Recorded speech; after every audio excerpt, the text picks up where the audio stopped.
Hello, my dear friends.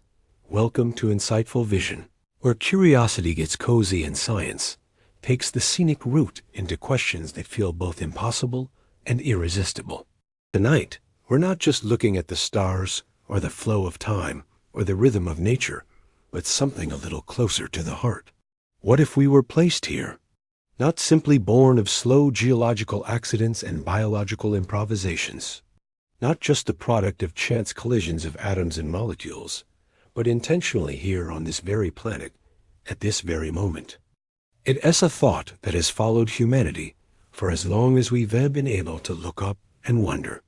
Whether it comes dressed as a myth, a religion, a theory about ancient visitors, or a quiet late-night suspicion, the question has always lingered. Are we where we are because someone or something decided it should be so? Before we begin, I'd love to ask you something small but grounding. Where are you listening from tonight? Maybe you're tucked away in a quiet room, winding down for sleep. Maybe you're out walking, earbuds in the hum of the world around you. Maybe you're at work sneaking in a little mental detour during the day. Whatever your setting, I'd be curious to know, 'cause it is fitting that this question about placement begins with noticing our own place at this moment. Where you sit, what time it is, what you feel in your corner of the world, all of it ties you to this idea in a subtle way. And if you find this journey soothing, interesting, or just a pleasant way to slow down, I'd be grateful if you tapped or subscribed. It helps this little patch of calm and curiosity find others who might also want to pause from the constant pace of everyday life. So, let's drift in slowly. Imagine standing outside on a clear night. The stars are scattered across the sky, the moon hanging there with its familiar pale glow. In that quiet, it's almost impossible not to wonder how it all began. Why here? Why now? Why us? A thought that maybe we were placed here intentionally carries with it two feelings at once: comfort and unease. Comfort, because it suggests we are not an accident, that perhaps there is a purpose to our existence. Unease, because if we were placed here, then someone or something did the placing. And that raises 1,000 more questions about who, why, and to what end. Our story usually begins with science. Evolution, natural selection, mutations building on each other across billions of years. And that story makes sense. It fits the evidence. It explains how creatures adapt to their environment. But here's where things get curious. Sometimes the pace of human development looks less like a slow climb and more like a leap. Stone tools remain simple for hundreds of thousands of years. Then suddenly, art, language, agriculture, and cities appear in what is geologically speaking the blink of an eye. That leap, often called the cognitive revolution, remains one of the great puzzles. Why did our ancestors' minds expand so suddenly? Why did symbolic thought, culture, and technology burst forth almost as if someone flipped a switch? It isn't only modern scientists who have noticed this. Ancient cultures across the world told stories that framed humanity as placed, not merely evolved. The Sumerians spoke of beings called the Anunnaki, who descended from the skies and guided civilization. The Dune people of West Africa described visitors from the star Sirius, who shared knowledge about the cosmos long before telescopes could confirm it. Native American traditions speak of sky beings, messengers who shaped life and offered wisdom. Even the Bible begins with humanity not struggling into existence from nothing, but being created and placed into a garden. When you set these stories side by side, scattered across continents and centuries, a pattern begins to take shape.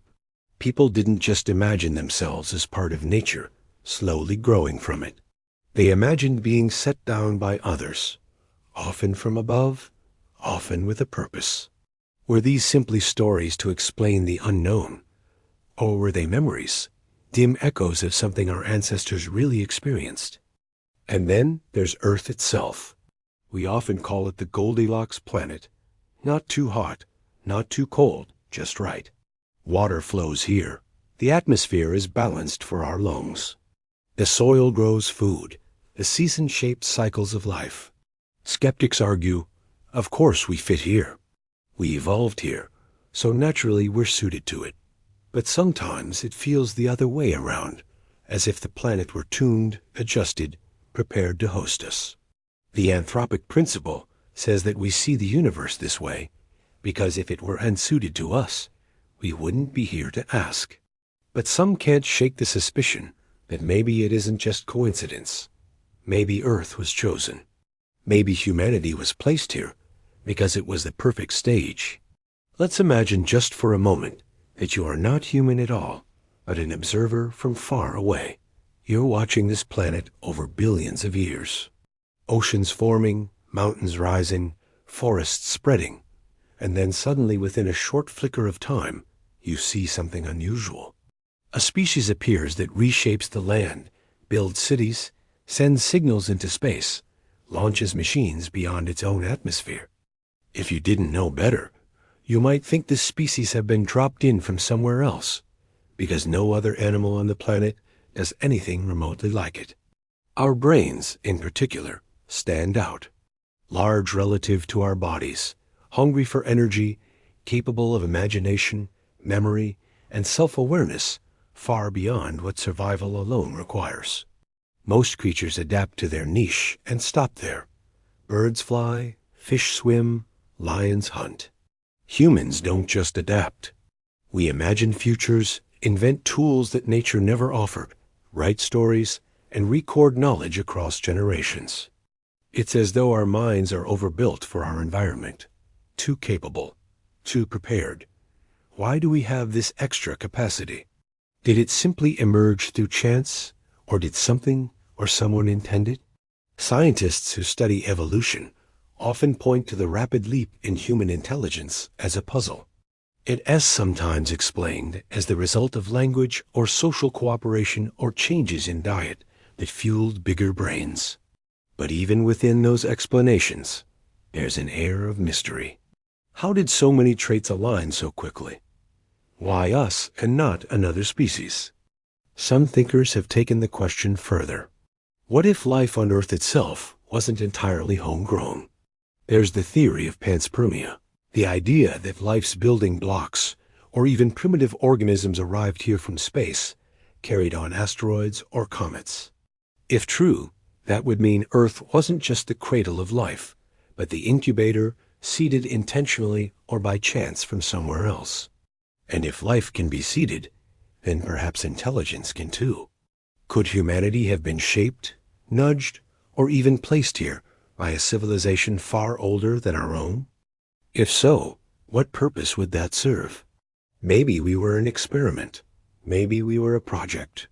Maybe we were meant to carry something forward. Or another possibility. What if it wasn't aliens from the stars, but humans themselves from the future? The idea that time might be more flexible than we think raises strange possibilities. If our distant descendants learned to travel through time, could they have seeded their own origins, placing themselves in the past to ensure their future?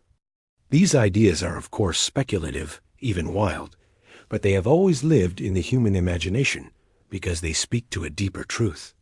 We want to know if our presence here matters. We want to know if our existence is the result of design or accident. And the question, what if we were placed here, becomes less about the mechanics and more about the meaning. You might notice how this question flows into both science and myth, into both logic and feeling. It's a bridge between our need for evidence and our hunger for story. And perhaps that's why it endures. So tonight, as we begin this long exploration together, let's not try to settle it too quickly. Let's not rush to decide whether humanity was seeded by ancient civilizations, by cosmic gardeners, by future humans, or by no one at all. Instead, let's walk slowly through the evidence, the myths, the theories, and the possibilities. Let's see where each trail leads and notice what it stirs in us as we follow it. Let us stay with the question a little longer because it isn't the kind of thought you can glance at and move past. It is the kind of thought that lingers echoing in the background while you make tea or wait for a bus or scroll through your phone at night. What if we were placed here?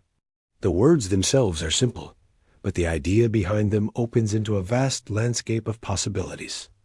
Placed here by whom? Placed here why? Placed here when the more you tug at it, the more threads appear, and soon you're holding something much larger than the original question. For most of us, the starting point is still the same. We exist. We're here on Earth, a planet that supports us in ways so precise that it sometimes feels uncanny. If you list out all the little details that make life possible, it begins to sound like a checklist written for our survival. Oxygen levels are balanced, just right for our lungs. An atmosphere thick enough to shield us, but thin enough to let light through. A magnetic field that protects us from radiation. Liquid water covering the surface. A stable sun with a steady output of energy. A moon that regulates tides and stabilizes Earth's tilt. Each of these conditions is extraordinary on its own, but together they form something astonishingly rare. Scientists will often say, "Of course it looks this way." If the conditions weren't right, we wouldn't be here to notice. That's the anthropic principle again, reminding us that observation itself is biased by survival. But even so, the question nags, is it really just coincidence that everything lined up so perfectly?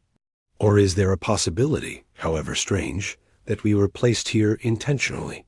When people first hear this idea, they usually split into two camps. One camp says, no, that's unnecessary. We evolved here step by step through natural processes, and to imagine otherwise is just storytelling. The other camp says, but wait, maybe it isn't so simple. Maybe there's more to the story than gradual evolution and blind chance. Both responses are understandable, and both leave room for curiosity. Let's follow the second camp for a moment. Suppose, just as a thought experiment, that we really were placed here. What does that mean? One possibility is that some higher intelligence, call it divine, call it extraterrestrial, call it advanced future humans, decided Earth would be our home and made it so. Another possibility is that the seeds of life drifting through space on comets or asteroids found Earth and flourished, making it less a random accident and more a deliberate seeding. And then there's the most unsettling possibility that we were placed here without knowing why, left to puzzle over the purpose forever. To make sense of this question, we can look at the oddities of our own species. Compared to other animals, humans are unusual. We walk upright, freeing our hands for tools. Our brains are large and energetically expensive, consuming about 20% of the calories we eat, which is an enormous investment for nature to make. Our intelligence allows us to manipulate our environment on a scale unmatched by any other species.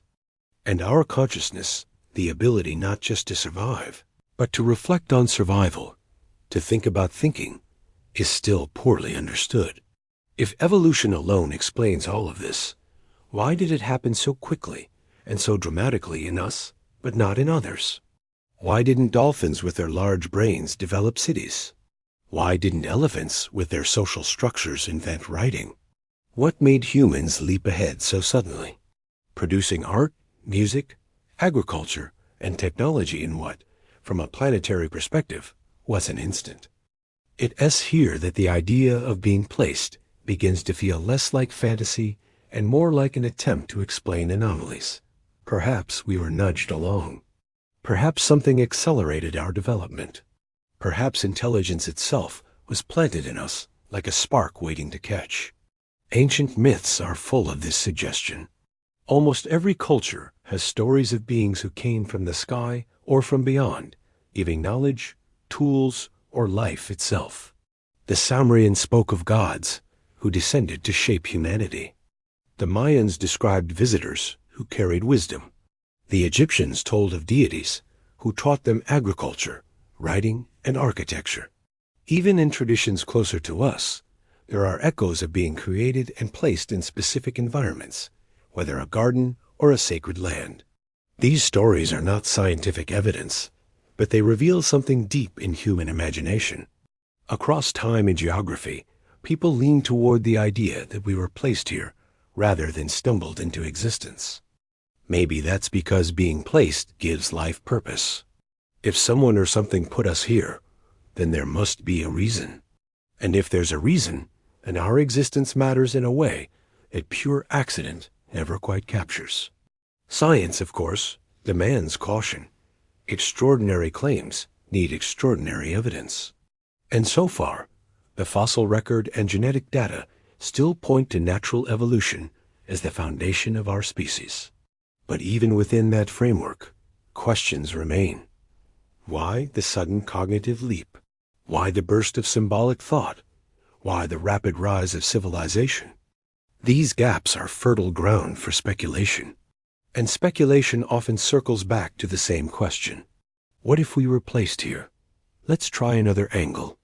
Imagine future humans thousands or even millions of years ahead of us. If they mastered time travel or developed technologies far beyond our current understanding, could they seed their own origins? Could they place early humans in the past, shaping their own history from the future? It sounds like science fiction, and perhaps it is, but it also highlights how the question of being placed doesn't always require gods or aliens. Sometimes the ones doing the placing could be us, reaching backward through time to ensure our own existence. And then there's the extraterrestrial possibility. Astronomers remind us that the universe is unimaginably vast. Billions of stars, billions of planets, countless opportunities for life to emerge. If advanced civilizations exist elsewhere, it's not unreasonable to wonder whether they might experiment, explore, or even cultivate life on other worlds. If you had the ability to plant intelligence on a fertile planet, would you try? And if you did, how would the beings you created ever know they were part of an experiment? The unsettling part of this idea isn't just whether it's true, but what it implies about purpose. If we were placed here, then our existence is tied to someone else's plan. Maybe it was benevolent. Maybe it was indifferent. Maybe it was accidental. We might be caretakers, test subjects, or simply part of a larger pattern we can't yet see. Of course, we don't have clear answers. All we have are clues, myths, and the persistent itch of the question itself. But maybe that's enough for now. Maybe the value of the question isn't in solving it, but in sitting with it, noticing how it shifts our perspective. When you think of yourself as placed here, even hypothetically, the world feels different. The forests, the oceans, the sky, all of it starts to look less like background and more like a setting. Your life feels less like random noise and more like part of a script. Whether or not we were truly placed, the question changes us. It asks us to consider meaning, responsibility, and possibility in ways that pure randomness doesn't. And perhaps that's why humans keep returning to it century after century, culture after culture. So as we move forward in this journey, keep the question with you, not as something to answer quickly, but as a lens through which to see the evidence, the myths, and the science. What if we were placed here? Not just a mystery to solve, but a way of looking at ourselves, our planet, and our place in the universe. When you start to look closely at Earth, it's hard not to notice how well it fits us. We breathe without thinking, drink from its rivers, grow food in its soil, and walk comfortably on its surface. The more you list the details, the more the planet begins to look less like a random rock spinning in space and more like a carefully arranged home. Oxygen levels hold steady around 21%, a delicate balance that allows us to burn energy without burning ourselves out. The atmosphere filters the sun's rays, giving us light, but not lethal radiation. The magnetic field shields us from solar storms that would strip the air away. Water covers most of the surface, not too little to leave us parched, not too much to drown us entirely, but just enough to sustain oceans, rivers, lakes, and rain. From a scientific perspective, all of this is explained through natural processes. The Earth is in what's called the habitable zone of the sun, not too close and not too far where liquid water can exist. Its mass is large enough to hold an atmosphere. Its molten core generates a protective magnetic shield. Its tilt creates seasons that sustain biodiversity. Each condition has a physical explanation, and together they form what looks like a miracle, but is simply the outcome of physics. Yet when you step back from the mechanics, it still feels uncanny. Why here? Why this planet? Why is it so perfect for us? If you compare Earth to its neighbors, the contrast becomes even sharper. Mars, though promising in some ways, is cold, dry, and has only a whisper of atmosphere. Venus, the other neighbor, is a greenhouse nightmare, hot enough to melt lead on the surface. Mercury is scorched on one side and frozen on the other, while the outer planets are gas giants with no solid surface at all. Even the moons that seem interesting, like Europa or Titan, would be deeply hostile to us without extreme technology. Earth is the outlier, the rare jewel. When scientists search for life elsewhere, they often look for Earth-like planets because Earth is the template, the gold standard. But that phrasing itself is telling. We aren't just living on any planet. We're living on the one that seems uniquely designed to match us. And maybe it's worth asking, why does it fit so well? One answer, of course, is that we evolved here, shaped by the environment over millions of years. Our lungs fit the atmosphere because the atmosphere shaped them. Our diets fit the soil because the soil shaped them. We are tuned to the earth because the earth is our tuning fork. But that doesn't completely quiet the curiosity. If the universe is full of rocks and dust and stars, why did a planet like this form at all? Why did conditions line up so precisely here and not elsewhere? Some thinkers argue that it's a numbers game with billions of galaxies, each containing billions of stars. The odds say that somewhere a planet will form with conditions just right for life. We just happen to be on one of those rare planets, and that's why we're here to marvel at it. That's the simple version. But to some, it still feels like dodging the question. The odds may explain existence, but they don't explain the feeling that this planet is not just habitable, but almost too perfectly suited for us. Think of the sun. It's stable, not prone to sudden bursts of radiation that would sterilize the surface. It produces energy in a steady way, enough to sustain life, but not enough to destroy it. It's the right size, the right age, the right distance. Even the moon, that silent companion in the sky, plays a role that seems suspiciously convenient. It stabilizes Earth's tilt, preventing wild swings in climate. It drives the tides, which may have been essential in the early chemistry of life. Without the moon, Earth might be unstable, chaotic, and less welcoming. The question becomes even stranger when you think about how life itself interacts with the planet. Plants produce oxygen, which animals breathe. Animals exhale carbon dioxide, which plants use. Oceans store heat and distribute it, keeping climates balanced.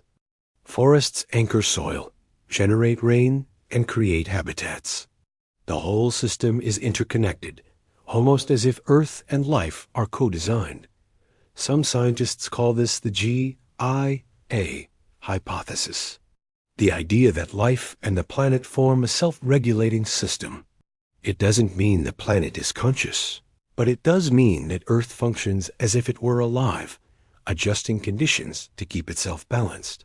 If you believe in chance, this is remarkable enough. If you lean toward the idea of being placed, it begins to feel like evidence. Maybe Earth wasn't just the lucky winner of cosmic dice rolls. Maybe it was chosen or prepared or tuned for us to be here. Ancient traditions often reflect this sense of harmony. Many indigenous cultures describe Earth not as a resource, but as a gift, a mother, or a caretaker. The land provides food, the sky provides rain, the cycle provides renewal. These stories carry the intuition that the planet and humanity belong together, that we fit here not by accident, but by intention. Modern science, careful as always, doesn't use the word intention. But even scientists sometimes slip into language that feels more poetic than mechanical. They describe Earth as delicate, balanced, and rare. They use phrases like just right and finely tuned. It's hard not to, because the deeper you study the planet, the more it feels like a miracle, even if you explain it with physics. Now, imagine looking at Earth through alien eyes. If an advanced civilization elsewhere in the universe scanned our solar system, they would immediately notice that one planet stands out. It glows blue with oceans, white with clouds, green with forests. It has an atmosphere that reveals oxygen, a strong hint of life. If they were gardeners of the world searching for a place to plant a new species, this would be the obvious choice. And maybe that's why the question lingers. If you wanted to place humanity somewhere, wouldn't you choose this planet? If you wanted life to flourish, wouldn't you pick the one that already looks like paradise compared to its neighbors? This isn't proof, of course. It's reflection, speculation, curiosity. But it reveals why the idea that Earth fits us too well has held power for so long. Whether through science or myth, humans keep circling back to the same thought. It feels like we belong here. And belonging is powerful. If we see ourselves as placed, Earth becomes more than a backdrop. It becomes a stage set deliberately for us. Every forest, every ocean, every sunrise looks less like coincidence and more like invitation. Whether or not that's true in the cosmic sense, it changes how we move through the world. It makes us gentler, more aware, more responsible. Because if Earth fits us this well, maybe it's worth asking how well we fit Earth in return. And that may be the real thread connecting all of this. The planet fits us so well that sometimes we forget to notice. We walk on it, drink from it, breathe it in, and assume it will always provide. But if we imagine even briefly that we were placed here, then the fit becomes a reminder. We were given a world that sustains us. And the question that follows is simple but difficult. What will we do with it? The thought of being placed doesn't have to mean overseers or experiments or grand designs. Sometimes it just means looking at Earth and realizing how extraordinary it is. And once you see it that way, you can't unsee it. When people think about human origins, the first image that often comes to mind is the classic diagram from textbooks. That slow march of figures rising from ape-like ancestors into upright modern humans. It's a neat image, but also a misleading one. The reality is not a straight line at all. It's a tangled tree full of branches, dead ends, overlaps, and sudden leaps that remain mysterious. If you look closely, the story of how humans came to be is less clear than we often assume. And in those gaps, the question of being placed here slips in quietly. Fossils tell us that life on Earth has been evolving for billions of years. From simple cells to complex organisms, from fish to amphibians, from reptiles to mammals. Eventually, among the primates, a group emerged that began walking upright, using tools and developing bigger brains. These ancestors were not yet us, but they were close. They hunted, gathered, and survived in harsh environments.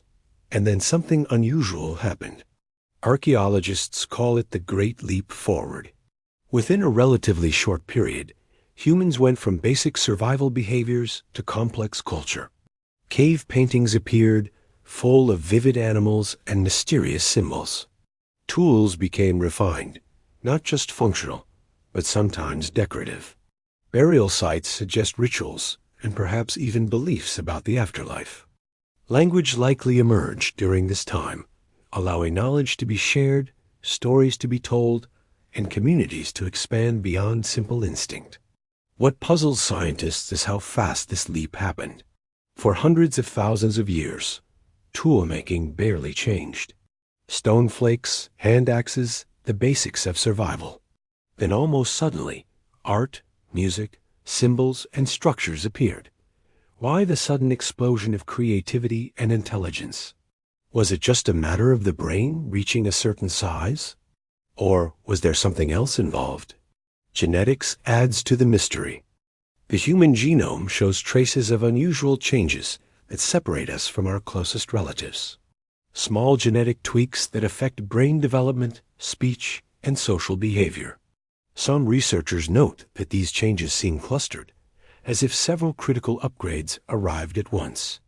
Evolution usually works slowly, generation by generation. Why then did so many traits that defined humanity emerge so quickly? Comparisons to our closest cousins sharpen the puzzle. Chimpanzees share over 98% of our DNA, yet that small difference results in a gulf of ability. Chimps use simple tools, but they do not build cities. They communicate with gestures and sounds, but they do not create complex language. They form social groups, but they do not develop philosophy, mathematics, or technology. If evolution is gradual, why does such a small genetic difference produce such a massive intellectual divide? This gap has led some to wonder whether something unusual intervened. Did humans receive a push, a spark, an addition from somewhere else? Some theorists point to ancient myths, which often describe gods or sky beings shaping humanity directly. In Sumerian stories, humans are created by divine figures who mix heavenly essence with earthly clay. In Greek mythology, Prometheus brings fire, symbolic of knowledge, to humans against the will of the gods. In other traditions, people are literally fashioned by higher beings, given language, agriculture, and law. Whether you see these as literal accounts, symbolic stories, or cultural echoes, they highlight the same theme. Humanity didn't just happen. Humanity was given something, placed, shaped, or guided in a way that set us apart from the rest of life on Earth. There are also oddities in the archaeological record that add fuel to speculation. Sites like Göbekli in Turkey, over 11,000 years old, show monumental architecture built far earlier than expected. According to traditional timelines, humans at that stage should have been simple hunter-gatherers, without the organization or technology to build such structures. Yet there it stands, massive stones arranged with precision, decorated with carvings. How did they achieve this, and why so early? Similar questions arise with ancient maps, myths of lost civilizations, and sudden appearances of advanced knowledge in places like Mesopotamia and Egypt. It sometimes looks less like a slow climb and more like bursts of civilization that appeared ahead of schedule. Skeptics argue that humans are simply more inventive than we give ourselves credit for, and that lost knowledge can be rediscovered independently. But for those open to other possibilities, these anomalies whisper that maybe humanity was helped, taught, or even placed. Even language itself is a puzzle. The ability to communicate complex ideas, to pass on abstract thought, to describe things not present in the moment. It seems to have appeared fully formed. No half-languages are preserved in history. Wherever you find humans, you find rich, developed languages. It's as if once the capacity arrived, it did so completely. That completeness raises eyebrows. Was language a slow invention, or was it something sparked suddenly, whether by biology, culture, or outside influence? Then there's consciousness, the awareness not only of the world, but of ourselves within it, the ability to reflect, to ask questions like this one. Scientists still debate where consciousness comes from. Neurons fire. Chemical signals pass between cells. And somehow the experience of being emerges. But why? Why would survival require not just awareness of predators and food, but awareness of mortality, of purpose, of the vastness of the universe? From an evolutionary perspective, this seems excessive. From the perspective of being placed, it feels deliberate. If you wanted to design a species to question its place in the universe, you'd give it exactly what humans have: intelligence, imagination, memory, and just enough mystery about its origins to keep it searching. Of course, caution is important. Every time we hit a gap in knowledge, it's tempting to insert an external explanation. History is full of examples where mysteries once attributed to gods or aliens turned out to have scientific answers. Thunder became meteorology. Disease became biology. Stars became astrophysics. The puzzle of human origins might one day be solved entirely through fossils and genes. But even if it is, the question of why those processes unfolded as they did will remain. And that's where the idea of being placed continues to breathe. Imagine for a moment that you could watch the story of humanity unfold from above. Like a time lapse, you'd see small groups wandering the savas, gathering food, making simple tools. Then suddenly, art explodes across cave walls. Fires glow in the dark, villages form, then cities, monuments rise. Writing appears.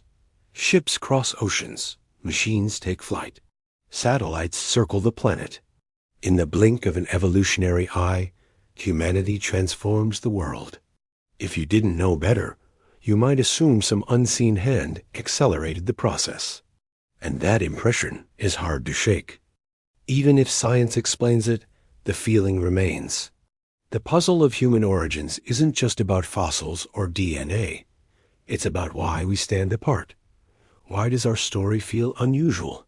Why do our minds seem tuned not only for survival, but for wonder?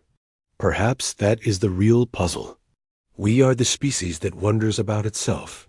Animals survive, reproduce, and adapt. We do all that, but we also ask why. Maybe that is the mark of being placed. Maybe the very act of asking is the evidence we're searching for. When we talk about evolution, we usually picture it as slow and steady, tiny changes building over countless generations, small advantages accumulating until eventually an entirely new form emerges. And often, that is how it works. The shape of a fin shifting over millions of years into the bones of a wing, or the gradual thickening of fur in colder climates, or the slow refinement of eyesight across different species. It's a process that demands patience. And when we look at the fossil record, that patience is written in stone. But here's the strange thing. Sometimes the record shows not slow, gradual steps, but sudden leaps. Explosions of change that seem too fast, too dramatic, too coordinated to match the quiet rhythm of natural selection. The human story is not the only place we find this, but it is one of the most striking. For millions of years, early hominins chipped simple stone tools, crude and functional, but barely changing. Then, within a short span, tools become sophisticated. Art blooms, music appears, culture spreads. That kind of leap makes scientists pause, because evolution rarely moves in such bold strokes. This isn't unique to humans.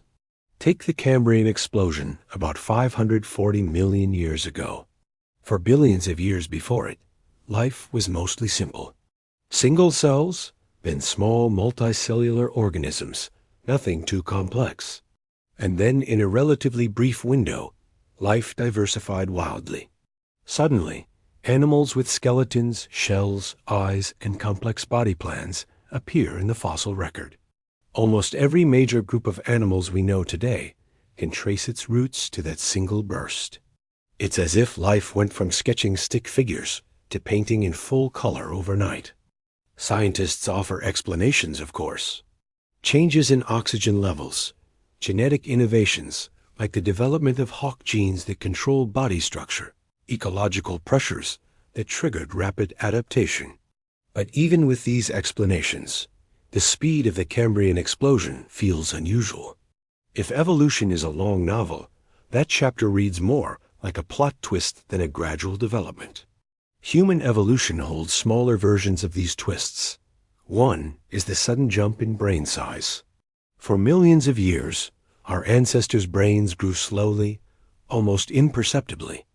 Then, in a relatively short span, the size doubled.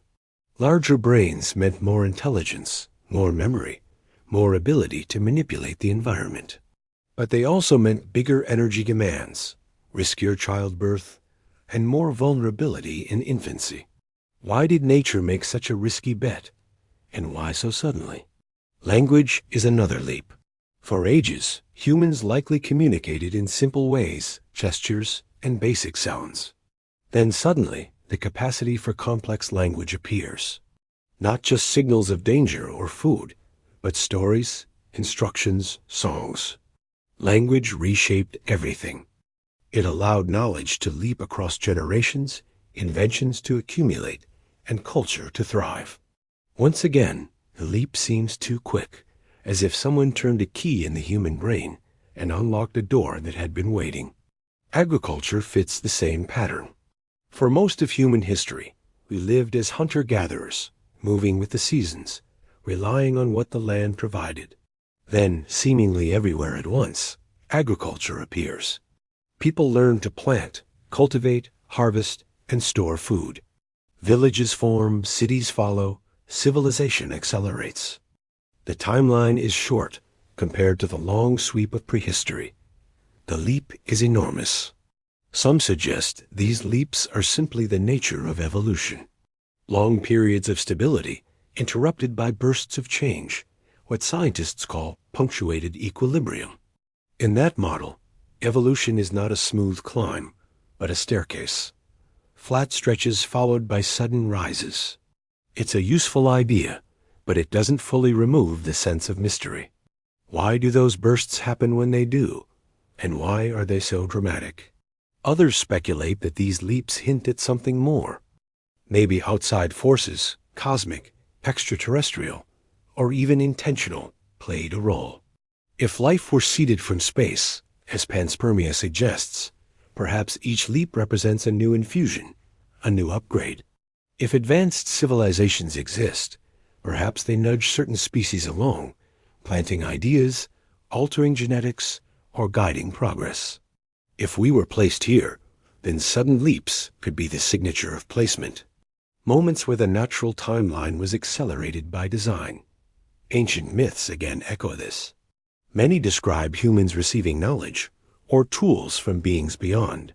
Fire from Prometheus, agriculture from divine messengers, writing from gods of wisdom, stories of sudden gifts, not gradual discoveries. The myths align strangely well with the leaps in history. Skeptics argue that this is human storytelling filling in gaps. We like drama, so we turn gradual processes into sudden events. But the archaeological record still shows abrupt changes. Gebseep rising before agriculture should have existed. Pyramids appear with precision that seems ahead of their time. Sudden bursts of culture that leave us wondering what sparked them. Genetics adds another layer. Scientists studying the human genome have found regions that look unusual, changes that appear too recent and too coordinated. Some have gone so far as to suggest the possibility of genetic engineering in our past, though such ideas remain controversial. Still, the fact that the suggestion even arises shows how puzzling the leaps can be. The broader question is why life itself seems to leap forward. If the universe is indifferent, why should intelligence, consciousness, or culture emerge at all? Survival doesn't require philosophy. Reproduction doesn't require music. Adaptation doesn't require mathematics. Yet, humans produce all these things. And we do so with a drive that feels beyond mere survival. The leaps are not just physical, but mental and spiritual. They raise questions about purpose, direction, and maybe even placement. Imagine again that you are watching Earth from above in a time lapse.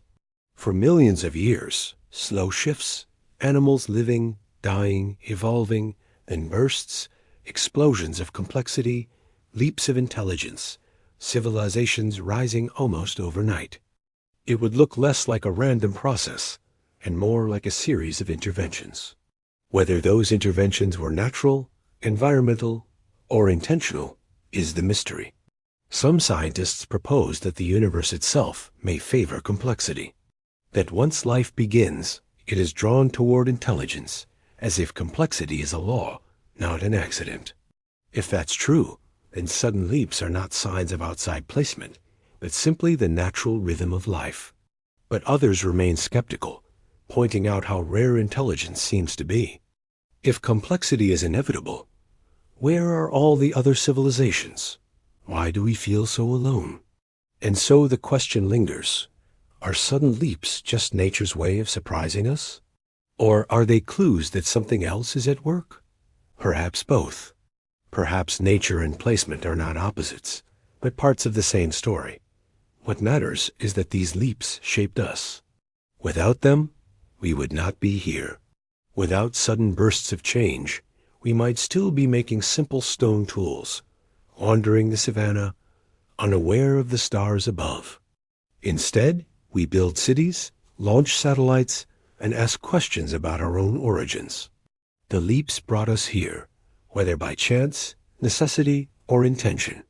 And as we reflect on them, it becomes clear why the idea of being placed is so compelling.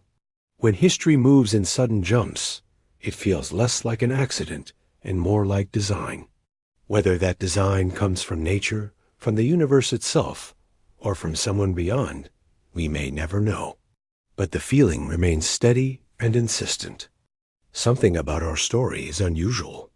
Something about our leaps suggests that humanity's path is not just random, but remarkable. Across every corner of the world, wherever humans have lived, there have been stories about the sky. Some describe it as the home of gods, some as the origin of ancestors, some as the source of knowledge, fire, or law. It is striking how often the sky appears as a place from which something or someone descends to shape life on Earth. If we listen carefully to these myths, they sound less like entertainment and more like fragments of memory retold and reshaped over generations. The Sumerians, among the first known civilizations, spoke of the Anunnaki, beings who came from the heavens. According to their stories, these figures played roles in creating and guiding humanity, even teaching agriculture and governance. Clay tablets describe rulers claiming descent from these sky beings, as if to say their authority was not merely earthly but cosmic. Skeptics dismiss these tales as mythology. But the sheer detail with which the Sumerians described their visitors keeps the curiosity alive. In ancient Egypt, gods like Thul and Osiris were said to bring knowledge, order, and civilization. The pyramids themselves are often framed as monuments aligned not only with earthly needs, but with celestial patterns. The shafts inside the Great Pyramid point toward specific stars, as if the builders wanted to connect with something beyond the earth. Whether symbolic or literal, the message is clear. The sky was not just above them. It was central to their understanding of origin and purpose. In Greek mythology, the figure of Prometheus steals fire from the gods and gives it to humans. Fire here is not only literal flame, but a metaphor for knowledge, creativity, and technology. The story suggests that humanity's leap forward was not entirely its own doing. Something from above, something beyond placed that spark in our hands. Look to the cultures of the Americas, and you find similar themes. The Mayans described gods who came from the sky to create humans at first from mud, then wood, and finally maize. Their sacred texts describe cycles of creation, trial and error, as if beings from above were experimenting, adjusting until they produced humans as we are now. In Inca mythology, Viraosha emerges from the sea, but ascends to the sky, bringing with him the gifts of civilization. Many native North American traditions speak of sky beings or star people, figures who arrive from above to teach, heal, or guide. In West Africa, the Dune people tell stories of beings from the star Sirius. Long before modern astronomy confirmed that Sirius is actually a binary star system. The level of detail in their tradition has sparked endless debate. Did they simply observe carefully, or did they preserve knowledge given to them from elsewhere? In Polynesian myths, gods and ancestors are described as descending from the heavens on canoes that cross not only seas but skies. In Hindu tradition, the Vedas describe Vimanas, flying chariots of the gods, detailed with surprising technical language for vehicles that could ascend and descend at will. Whether these were symbolic of clouds and storms or something more, the fact remains. The sky was always the place from which transformative power arrived. Even in Abrahamic traditions, the theme persists. Genesis begins with a God who creates and places humans into a garden, shaping them from dust, but breathing life into them from above. Angels descend from the heavens, bringing messages, guidance, and sometimes warnings. The central image is the same. What is higher beyond the clouds is the source of what we are. Anthropologists often explain these myths as projections. Ancient people looked up at the sky, saw storms, lightning, and stars, and naturally assumed power resided there. To them, the heavens were a realm of mystery and majesty, and so they located their gods above. But there's another way to hear these stories. If we were placed here, wouldn't our ancestors have remembered it as a descent from the sky? If visitors arrived, wouldn't they be described as beings from the heavens? It's easy to dismiss myths as metaphor, but the repetition across cultures is striking. Separate societies, isolated by oceans and mountains, still told stories that echo the same pattern. Beings from above bring knowledge, shaping life, leaving behind structures, teachings, or bloodlines. The consistency suggests either a universal imagination or a shared memory of something real. Think about how myths are passed down. They're not scientific papers with footnotes and data. They are stories told around fires, sung in ceremonies, carved into stone, painted on walls. Each retelling distorts a little, reshapes the details, but the core remains. Over thousands of years, the memory of an event can become legend. The legend can become myth, and the myth can become religion. If something extraordinary happened long ago, if humans were placed here or guided by visitors, wouldn't we expect to find it preserved in exactly this way? There's also the question of monuments. Many ancient sites are aligned with stars in ways that suggest a deliberate connection to the sky. Stonehenge in England aligns with the solstices. The pyramids of Giza line up with Orion's belt. Structures in South America point towards solstices and equinoxes. Why would early humans struggling to survive spend so much effort aligning stones with stars? Perhaps it was reverence. Perhaps it was memory. Perhaps they were told to. The more you look, the more the myths blur into mysteries. Flying chariots, gods descending, messengers from the stars. Civilizations taught agriculture and writing by figures from above. From a modern perspective, some of these descriptions sound oddly like technology. Beings arriving from the sky in bright craft, voices booming from the heavens, gifts of fire, knowledge, and power. It's tempting to translate these into modern terms: spaceships, transmissions, advanced science. Whether that's fair or not, it reflects how much these old stories continue to spark curiosity. Skeptics point out that humans are pattern makers. We invent stories to explain lightning, floods, comets, and eclipses. We anthropomorphize the unknown, turning natural forces into characters. And that's true. Myths are not scientific records. But skeptics also admit that myths preserve kernels of history. Floods remembered as global myths may reflect real ancient disasters. Battles of gods may echo wars of powerful rulers. And if that's the case, then myths of beings from the sky might preserve something too. If you step back, the pattern is undeniable. Again and again, humans have insisted that we came from above, that knowledge was given, that life was shaped by figures descending from the heavens. It doesn't prove we were placed here, but it does raise the possibility that our ancestors were not simply dreaming. Maybe they were remembering distantly and imperfectly something extraordinary. And if that's true, it reframes the question. Maybe we don't just feel like we were placed here because Earth fits us so well. Maybe our oldest stories are telling us directly. We were. When you look at the ruins of ancient civilizations, you can't help but feel both awe and confusion. Towering pyramids, vast stone cities, intricate carvings, and astronomical alignments that seem impossibly precise for the time. They stand as proof that humanity was capable of extraordinary feats thousands of years ago. But alongside that admiration sits a persistent question. How did they do it? The Sumerians are often called the first great civilization. Emerging in Mesopotamia more than 5,000 years ago, they developed writing, complex mathematics, irrigation systems, and laws. They built ziggurats, massive step temples that reach toward the sky. They track the stars and create detailed calendars.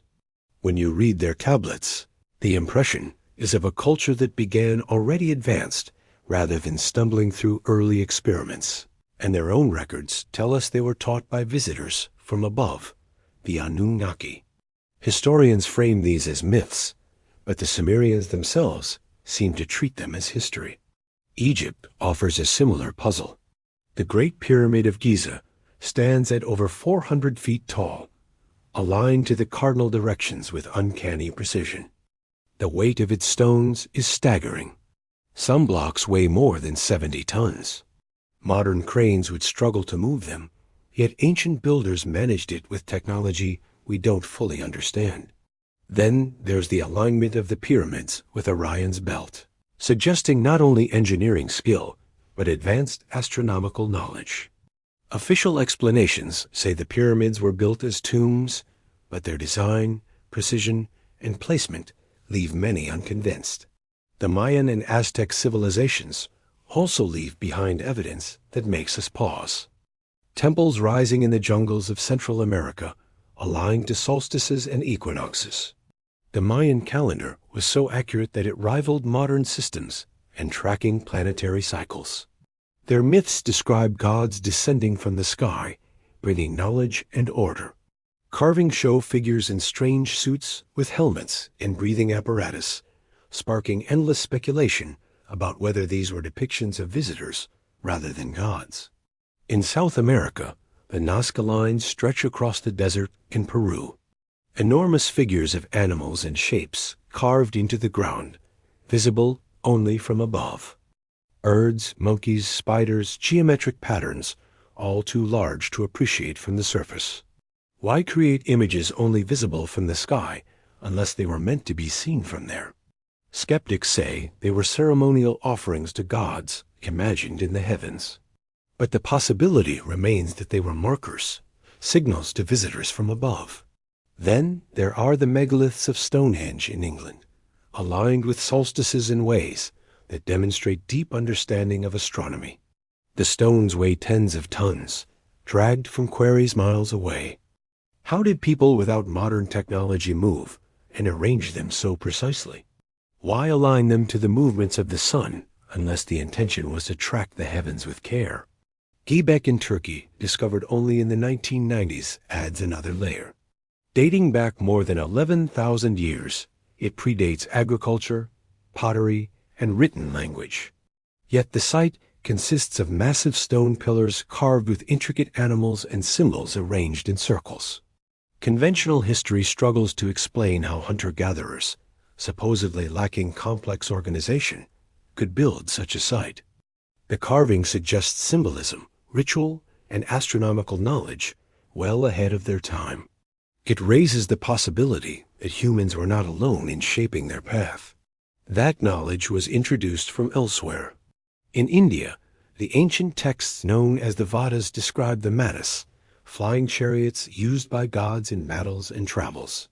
The descriptions are surprisingly technical, with details about propulsion, speed, and even aerial combat. Were these purely imaginative, or were they echoes of something people actually witnessed? China, too, has myths of sky visitors. The Yellow Emperor, considered the founder of Chinese civilization, is often described as descending from the heavens. He's credited with bringing agriculture, medicine, and governance. His departure, according to legend, was in a dragon that carried him back to the sky. When you look across all these civilizations, the pattern emerges again and again. Monumental structures, advanced knowledge, myths of visitors, and alignments to the stars. Each alone could be explained as ingenuity, imagination, or coincidence. Together, they begin to suggest something more. Some argue that ancient people were simply smarter than we give them credit for. Necessity drove invention and society shared knowledge across generations. That's certainly true.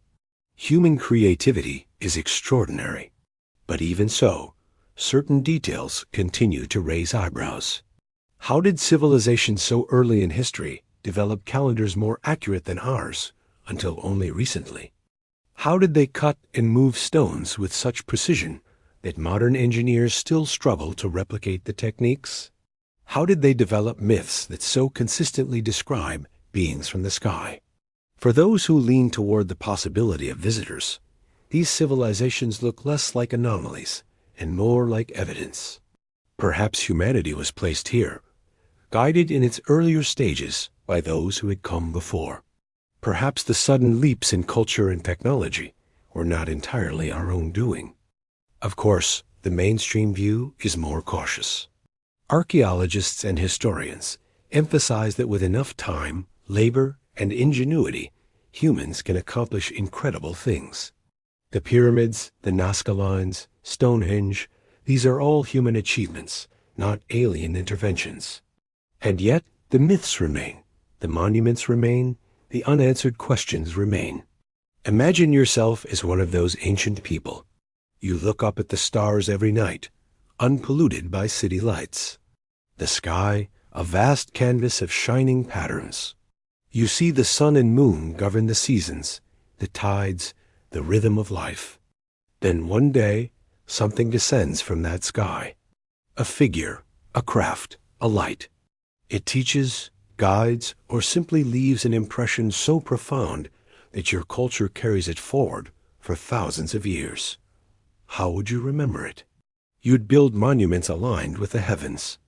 You'd carve symbols into stone. You'd tell stories about gods who came from above. And you'd pass those stories on until they became myth, until they became indistinguishable from religion. And perhaps that is exactly what happened. We don't need to believe in alien visitors or divine interventions to appreciate the possibility. Even as speculation, it opens the imagination.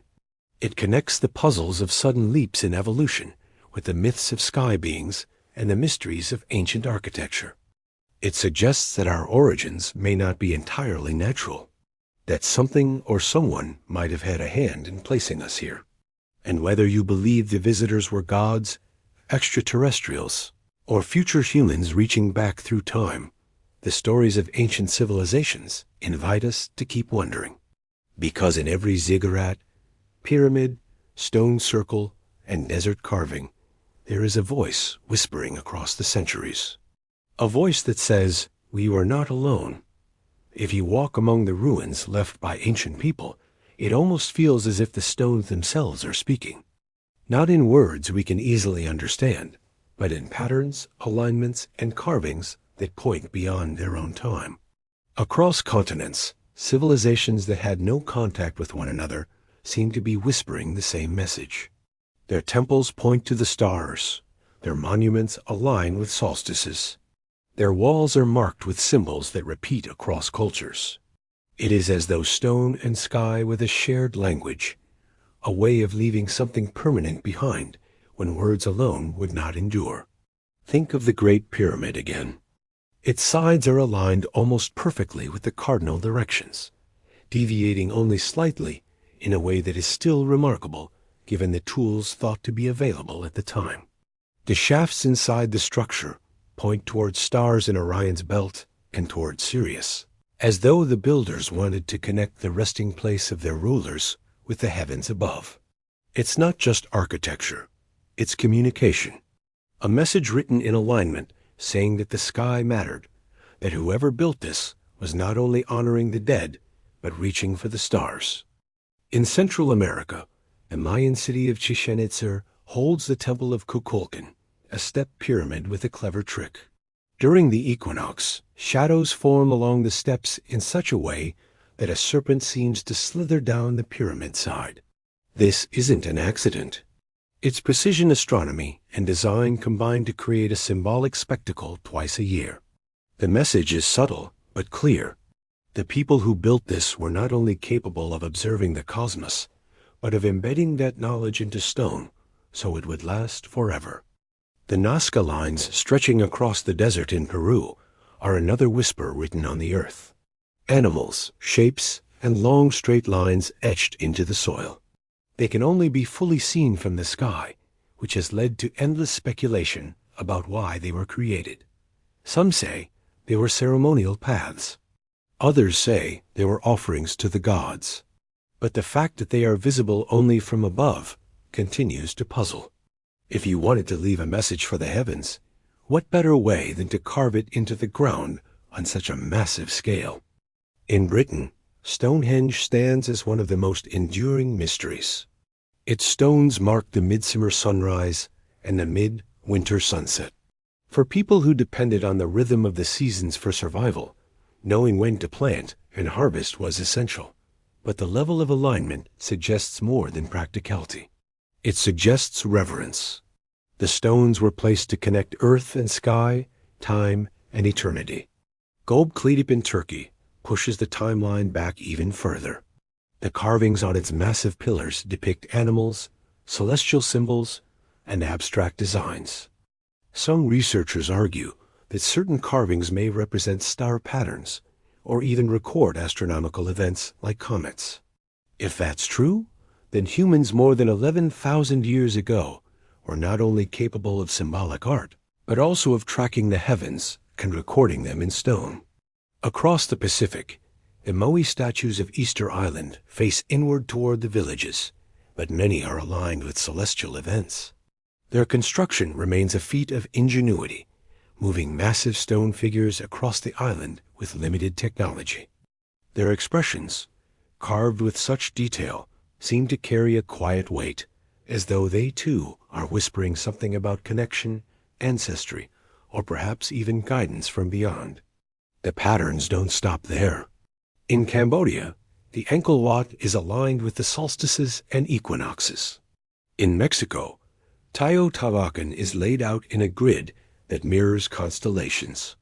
In Peru, Machu Picchu's Tiwatana stone is aligned to track the sun with remarkable accuracy. All around the world, civilizations took the time to anchor their greatest works of stone to the sky. Why? From a practical perspective, these alignments help track time, seasons, and agricultural cycles. Survival depended on knowing when the rains would come, when to plant, when to harvest. But the scale and precision often go far beyond survival. It feels like more than practicality. It feels like communication, as if the builders were leaving messages not just for themselves, but for anyone who might come after, or anyone who might be watching from above. And that brings us back to the idea of being placed. If our ancestors were guided by visitors, or if they remembered an origin in the skies, then aligning stone to stars would be a natural response. It would be a way of honoring those origins, of reaching back toward the place they believed they came from, or the beings they believed had shaped them.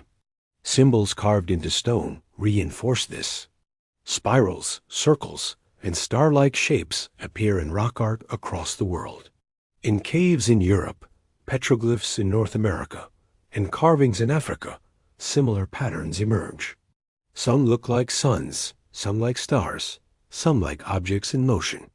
Were these simply artistic expressions or attempts to record something witnessed in the sky? In some places, carvings seem to show figures with unusual helmets or suits, leading some to speculate about ancient depictions of visitors. Skeptics argue that these are stylized representations of shamans or gods. But whether spiritual or literal, the symbolism is consistent.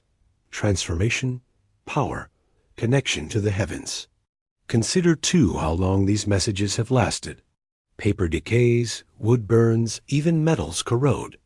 But stone endures. When ancient people wanted to leave something permanent, they turned to stone, carving, stacking, aligning, embedding their knowledge into the hardest material they could find. They may not have known who exactly would see it, but they knew someone someday would. If you imagine that humans were placed here, these whispers in stone start to look like breadcrumbs, reminders left behind, saying we were not entirely alone in our journey. Even if no visitors returned, the monuments point to the skies, echoing the memory that we once looked there for our origin. Astronomers sometimes describe the universe as a book written in light. Stars are the letters, galaxies the sentences, constellations the stories. Ancient people seemed to see it that way too, but they added their own writing in stone. Together, sky and earth form a dialogue, a conversation that stretches across time. Today, when we study these alignments and carvings, we bring modern science to bear. We use satellites to map the Nazca lines, computer models to check pyramid alignments, and 3D scans to record carvings, but the feeling is still the same. Or curiosity and a sense that something greater is being whispered to us. And perhaps that's the point.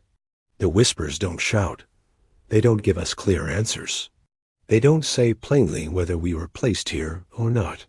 But they invite us to wonder. They make us look up at the stars just as our ancestors did, and ask who we are and where we came from. The stone is heavy, but whispers a light.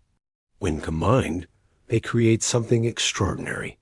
A message that endures across millennia, subtle but persistent, waiting for us to listen. When people consider the idea that humanity might have been placed here, one of the first questions that arises is who would have done the placing, and that naturally leads into the notion of higher intelligence of some form of cosmic garden, attending to life the way we tend to fields or forests.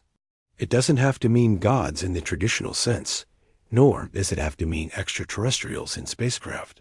It could mean any intelligence greater than ours, operating on scales we barely understand, nudging life in directions that lead to beings like us. In nature, gardeners take seeds and place them in soil. They prepare the ground, water it, protect the seedlings, and let them grow. From the perspective of the seeds, everything just happens. The rain falls, the soil is rich, and the sunlight arrives. They don't know there's a gardener. They simply grow. What if life on Earth is like that?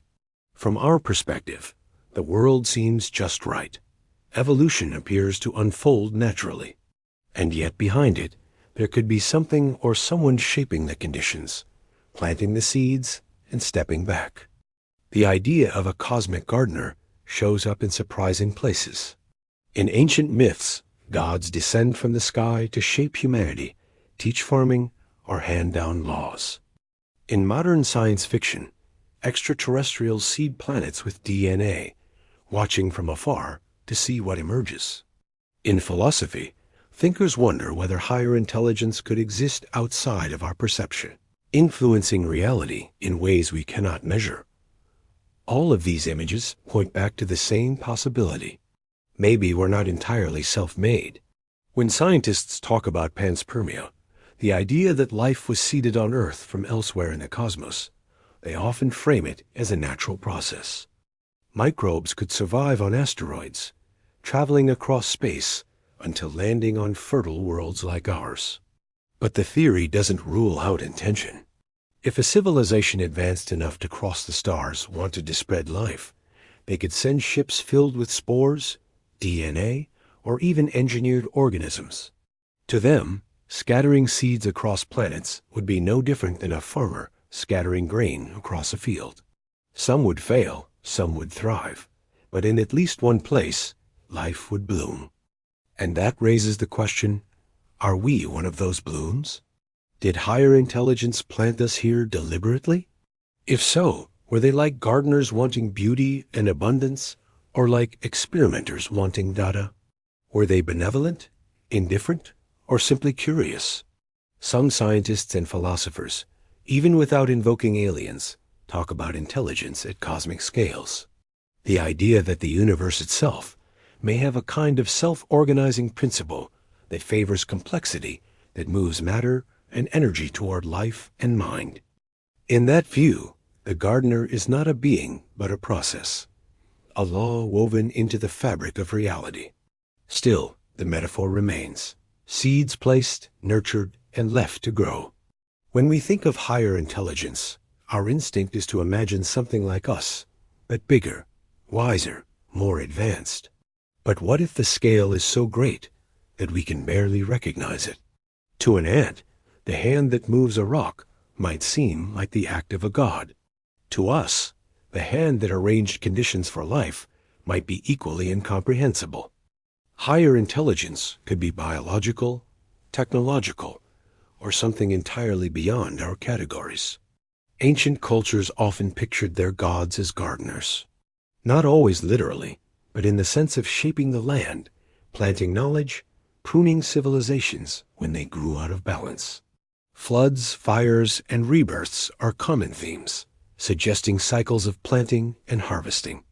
The gods give gifts, fire, agriculture, writing, law, and then step back, letting humanity grow. Sometimes they return, sometimes they vanish, but the relationship always resembles that of a caretaker tending a fragile crop. And maybe that's why the metaphor of gardening is so powerful. It doesn't demand constant intervention. A gardener doesn't stand over each leaf every second. They set conditions, check in occasionally, and trust that growth will happen on its own.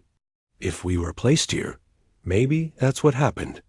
The stage was prepared, the seed was planted, and the rest was left to time. There's also the possibility that we are not the only garden. If you were a cosmic gardener with the ability to spread life, why stop at one planet? Perhaps Earth is only one of many. Perhaps other civilizations are growing elsewhere, planted in their own fertile soils, waiting to be discovered, or never meant to meet us at all. The universe is vast, and the number of stars and planets is almost beyond comprehension. If gardeners exist, they may have planted countless worlds. Of course, skeptics argue that we don't need gardeners to explain life. Evolution is enough. Physics, chemistry, and biology create complexity without outside help. But even within that framework, the question of why the universe allows for life at all remains. Why do the constants of physics line up so precisely?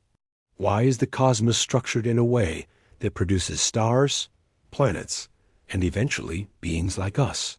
Some call this fine-tuning. Others say it's simply the only universe in which observers could exist. But for those open to the gardener idea, fine-tuning looks a lot like design. Consider, too, the way intelligence itself behaves. Humans have already begun to shape life on our planet through selective breeding, genetic engineering, and synthetic biology. We take crops and make them more productive. We take animals and adapt them to our needs. We even begin to design microbes for medicine or industry.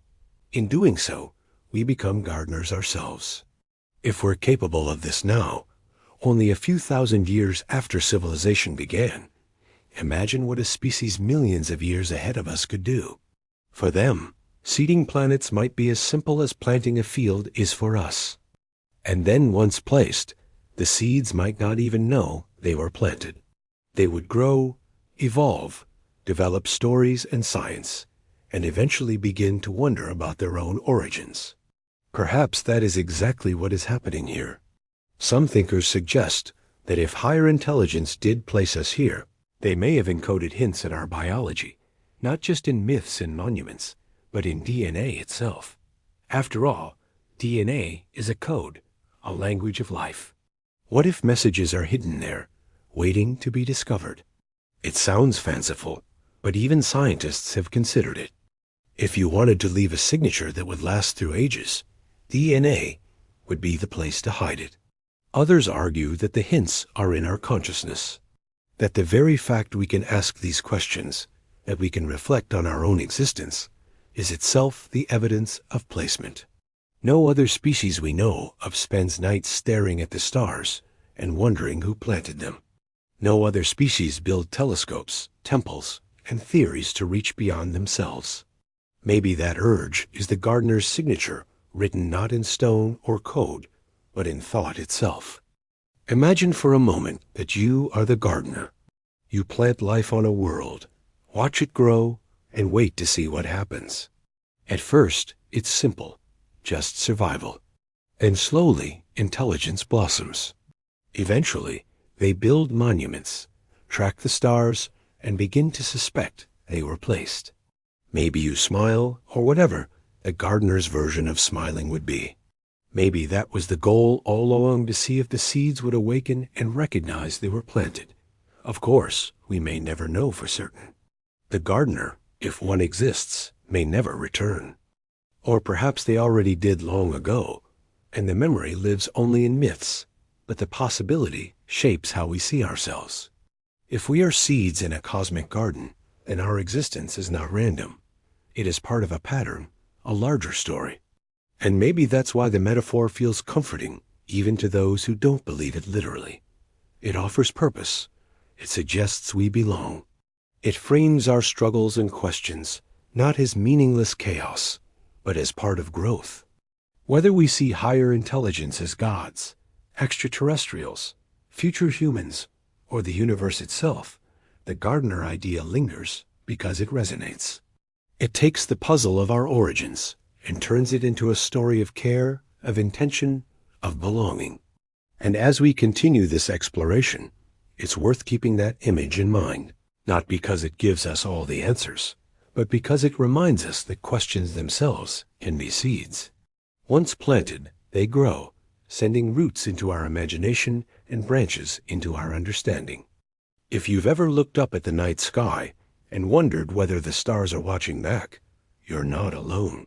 For as long as humans have been here, the question of whether life began on this planet or arrived from somewhere else has stirred the imagination. Among the scientific theories that try to answer it, one stands out for how simple yet profound it is. It's called panspermia, and at its core, it suggests that life may not have started on Earth at all. Instead, it may have been seeded here, carried on comets, asteroids, or even by the deliberate actions of an intelligence far beyond us. The word itself comes from Greek, meaning seeds everywhere. It paints a picture of the universe, not as a dead, empty void, but as a fertile field scattered with the building blocks of life. According to the idea, planets are like patches of soil. Some are barren, some are hostile, but every now and then one has just the right conditions to let the seeds grow. Earth may be one of those rare patches, and the life we know, including us, may be the result of seeds planted long ago. At first glance, panspermia sounds like science fiction. Life traveling through space, hopping from world to world like pollen on the wind. But it's not as far-fetched as it seems. We already know that microbes can survive extreme conditions. Bacteria have been found clinging to the outside of spacecraft after years in orbit. Spores can endure radiation, vacuum, and freezing temperatures that would destroy most life. On Earth, certain microorganisms survive in boiling hot springs, at the bottom of the ocean, and inside rocks deep underground. If life here can endure such extremes, then it's not impossible to imagine that some forms could survive the journey through space. Meteorites add weight to the idea. Scientists have found rocks on Earth that originated from Mars, blasted off its surface by impacts, and eventually landed here.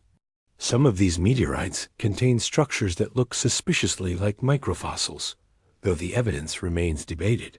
Even without clear fossils, the fact that material can travel between planets proves the basic mechanism. If rocks can move between worlds carrying carbon and organic molecules, then the seeds of life could hitch a ride. The next step in the theory is to ask whether this is random or intentional. One version, called lithopanspermia, suggests that life spreads naturally. Collisions throw debris into space carrying microbes along. After drifting for thousands or millions of years, some pieces land on other planets, delivering the ingredients of life. In this view, life is scattered across the cosmos like spores from a mushroom, drifting wherever the wind, or in this case, gravity, carries them. Another version is more intentional. It imagines that advanced civilizations, perhaps billions of years older than us, deliberately seed planets with life. Maybe they want to spread their own biology, ensuring their survival across the stars. Maybe they want to experiment to see what kinds of beings evolve under different conditions. Or maybe they see themselves as cosmic gardeners planting life wherever they can, simply because they can. If we follow that possibility, then Earth's story begins to look less isolated.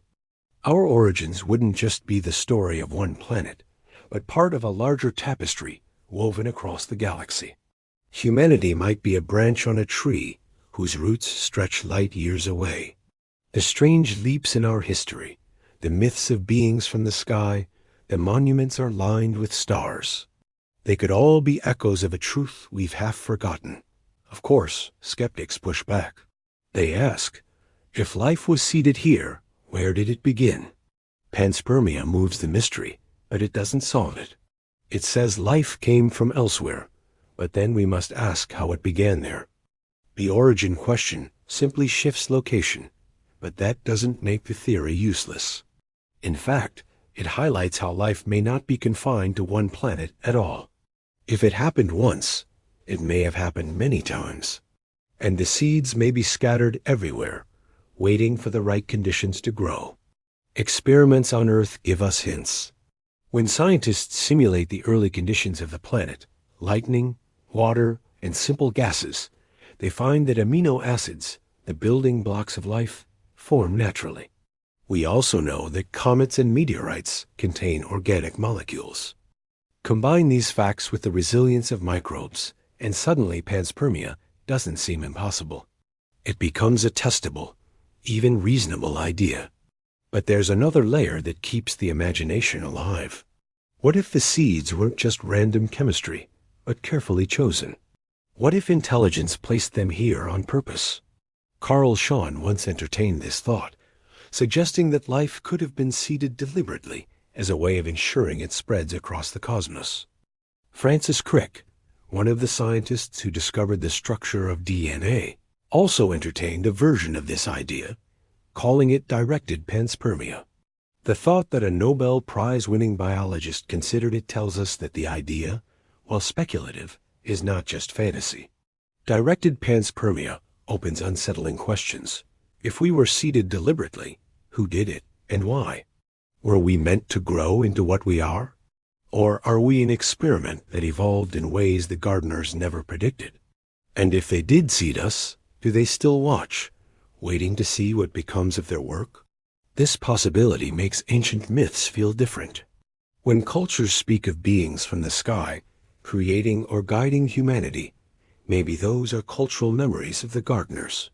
When civilizations align their monuments with stars, maybe they are honoring the origins they believed came from above. Whispers in stone, echoes in story, pointing back to a time when placement was not just a question, but a memory. And then there's DNA itself. It's often called the code of life. Written in 4 chemical letters, it carries instructions for building everything from bacteria to humans. Some scientists have wondered whether DNA could carry more than just biology. If you wanted to leave a message that would endure, you might hide it inside the genetic code. One study even suggested that certain patterns in DNA could be interpreted as mathematical signatures, though such claims remain controversial. Still, the idea lingers. If we were seeded, perhaps the signature of our gardeners is already inside us, waiting to be read. Even without that DNA, itself feels almost too elegant. Its ability to replicate, to store vast amounts of information, to adapt and evolve. It's as though it was designed for resilience. Skeptics say that's simply the result of natural selection. But to those who see intention, it looks like the perfect seed crafted to last through eons and across galaxies. Panspermia doesn't just expand our sense of origin. It also expands our sense of kinship. If life is scattered across the stars, then we may not be alone. Other planets may hold other seeds growing into other beings. Some may be simple microbes. Others may be civilizations far ahead of us. If we were placed here, then perhaps so were they, and perhaps one day the gardens will meet. Imagine that for a moment. 2 civilizations, both seeded by the same gardeners, meet across the light years, discovering they are distant cousins in a cosmic family tree. It reframes the search for extraterrestrial intelligence, not as looking for strangers, but as searching for relatives. Of course, we still lack proof. No meteorite has yet been found with undeniable fossils of life. No signal has arrived telling us we were planted. No spacecraft has landed, declaring itself our gardener. But the hints are enough to keep the idea alive. microbes that survive the vacuum of space, organic molecules and comets, myths of creation from the stars, sudden leaps in evolution. Together, they whisper of a possibility too intriguing to ignore. And even if panspermia turns out not to be true, it has already changed the way we think. It forces us to see life not as something fragile and rare, but as something resilient and widespread. It turns the universe from a barren void into a field of seeds.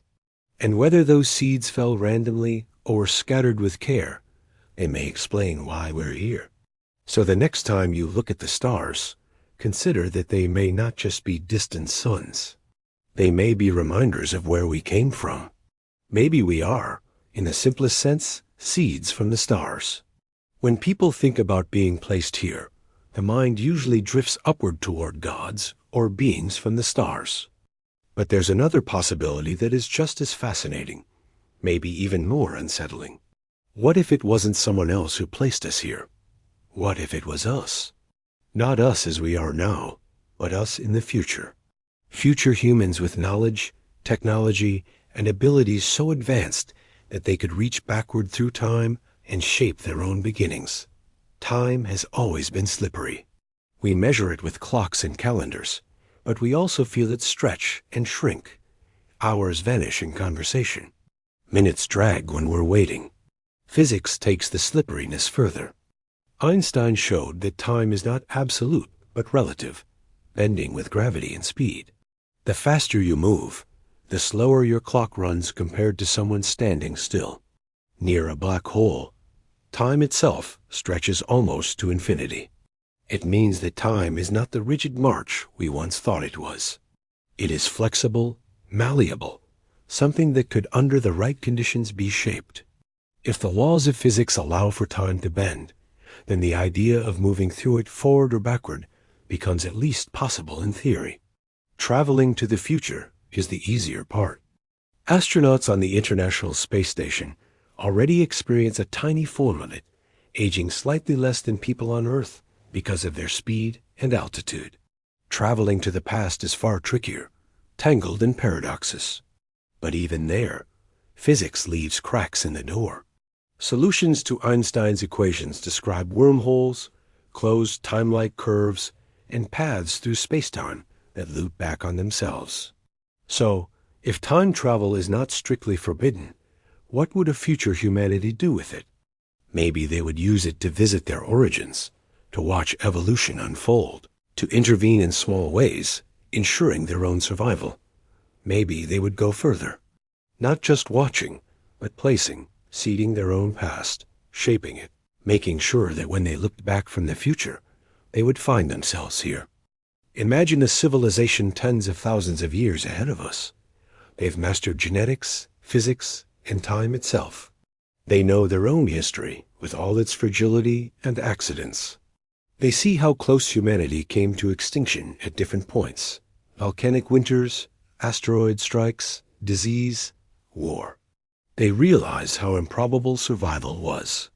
And so they decide to guarantee it. They send themselves back, not as whole people, but as seeds, DNA cells, maybe even entire groups placed carefully in the path to ensure that their line continues. In that scenario, the story of human origins is not linear. It's a loop. We exist because future humans made sure we would, and future humans exist because we are here. Cause and effect circle each other, each one creating the other. It's a paradox, but one that physicists have learned not to dismiss too quickly. The universe may not forbid paradoxes as strictly as we think. If future humans really did shape their past, it might explain some of the puzzles we see, the sudden leaps in evolution, the bursts of intelligence, the myths of beings from the sky. If travelers arrived with technology, they would look like gods.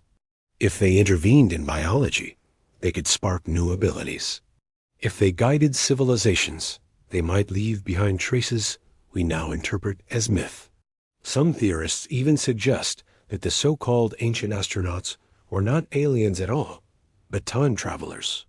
Figures appearing in strange suits, arriving in bright craft, teaching knowledge far ahead of its time. To our ancestors, they would be indistinguishable from gods. To us, they might be indistinguishable from extraterrestrials. But in truth, they could be us looping back to plant the seeds of their own future. And if that's the case, then being placed here is not the work of others, but the work of humanity ensuring its own survival. There's something strangely comforting about that possibility. It means we belong here, not because we were chosen by outsiders, but because we chose ourselves. It also means that the drive we feel to explore, to push forward, to master science and technology might not be a new instinct at all. It might be part of a loop we've been in all along. But the idea is also unsettling. If future humans placed us here, then we are part of a closed cycle repeating endlessly. Free will becomes blurry. Did we choose our path, or was it already chosen by those who came after us? Are we living the first run of history, or one of countless reruns? If they intervened once, do they intervene again and again, each time correcting, adjusting, pruning the timeline until it fits? Time travel also raises the question of evidence. If future humans did shape our past, how would we know? Maybe the myths are the evidence. Maybe the sudden leaps in intelligence are the fingerprints left behind. Or maybe they were careful hiding their presence, ensuring history unfolded in a way that looked natural. Perhaps the lack of proof is itself the proof, the mark of a hand that intervened with precision. A fascination with time travel and stories may itself be a clue. From ancient myths of cycles and eternal returns to modern films about paradoxes and loops, humans have always been drawn to the idea of moving through time. Perhaps that fascination is cultural memory. Or perhaps it is simply the logical conclusion of being a species that reflects on its own past and future. But if time travel is real, then it may be less fantasy and more foreshadowing. Picture it for a moment. You're walking across a field thousands of years ago. The skies are bright with stars, no lights to drown them out. Suddenly, a figure appears, clothed in strange material, carrying tools you don't recognize. They speak, but you can't understand their words. They show you how to plant seeds, how to make fire, how to shape stone. To you, they are a god, a messenger, a being from another world. But in reality, they are your descendant, looping back to ensure you survive. Because without you, they will never exist. It sounds like science fiction, but it fits the pattern. It explains the myths of beings from the sky, the sudden leaps in civilization, the sense that we were guided. Maybe we were. Maybe it was us all along. This possibility doesn't exclude others. Maybe future humans are part of the same story as cosmic gardeners, extraterrestrials, or divine beings. Maybe the universe is full of layers, with multiple intelligences shaping the past in different ways. But the idea that we placed ourselves here has a strange symmetry to it. It turns the question inward. Instead of asking who put us here, we ask what if we did? And if that's true, then every step we take toward the future is also a step toward our past. Every advance in science, every discovery in physics, every breakthrough in genetics brings us closer to the moment when we might complete the loop. Maybe we are destined to become the very beings our ancestors worshipped. Maybe the gods of the past are the humans of the future. The thought bends the mind, but it also adds weight to our choices. If we are the ones who placed ourselves here, then what we do now matters more than ever. Our survival, our progress, our ethics, all of it shapes not just the future, but the past as well. The loop depends on us, and perhaps that's the deeper point. The question of being placed doesn't have to be about gods or aliens. Sometimes the most extraordinary explanation is that it was always us, looking backward and forward at the same time, ensuring that the chain never breaks. When scientists look closely at the human genome, they find a story written in code. It is a story full of similarities with other life on Earth. proof that we share ancestry with everything from fruit flies to whales. But it is also a story with peculiar twists. Oddities that don't quite fit the smooth path of gradual evolution. And it is in those oddities that the question of whether we were placed here quietly returns.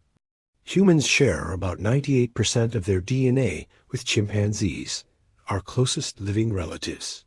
On the surface, that number suggests we are almost identical.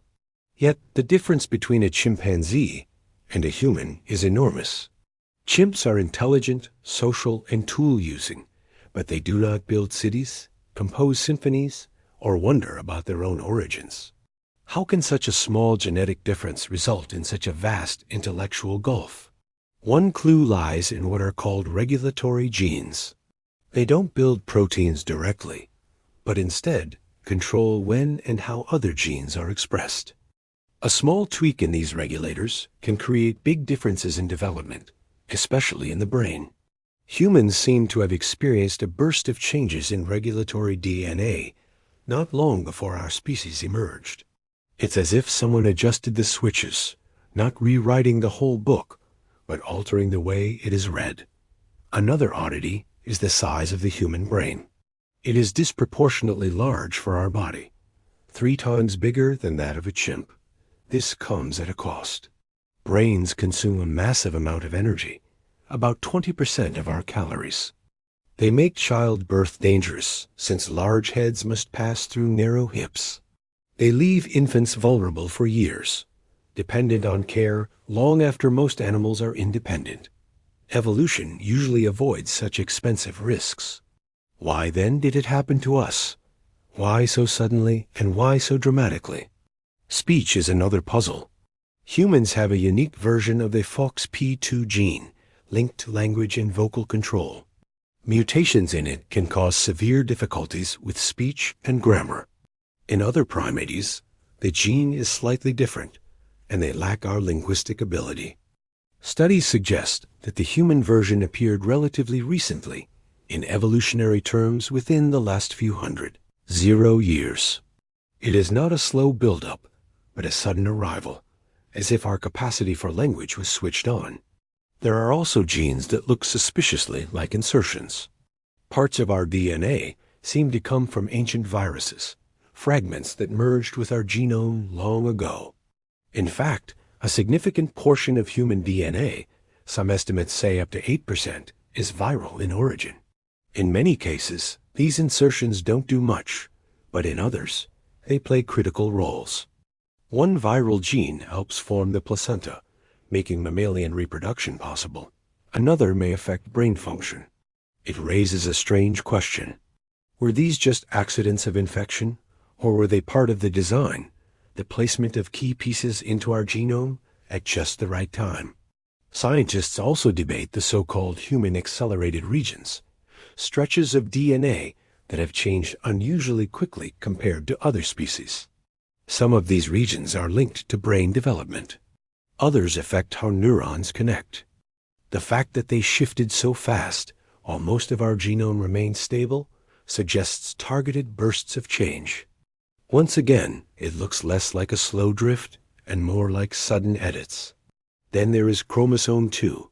Humans have 23 pairs of chromosomes, while other great apes have 24. The difference comes from a fusion. 2 ancestral chromosomes joined end to end to form our chromosome 2. The fusion site is still visible in our DNA. It's not unheard of for chromosomes to fuse, but the timing here is intriguing. The fusion created structural changes that may have influenced our development, separating us further from our relatives. Some scientists marvel at how neatly the fusion worked, preserving function while reshaping our genome. For those open to speculation, it looks almost like a deliberate step is signature left in the code. Beyond the mechanics, there's the question of what our genes make possible. Humans are not just intelligent in a practical sense. We are creative, imaginative, capable of art, music, mathematics, and philosophy. None of these are strictly necessary for survival. A species doesn't need to paint cave walls or write poetry to eat and reproduce. Yet we do. Our genes gave us abilities far beyond survival. It's as if we were overbuilt, equipped with capacities that seem designed for more than just getting by. Critics of the placement idea say these oddities can be explained by natural processes. Regulatory genes shift, viruses insert DNA, chromosomes fuse, and over time, evolution produces unexpected outcomes. And that may be true.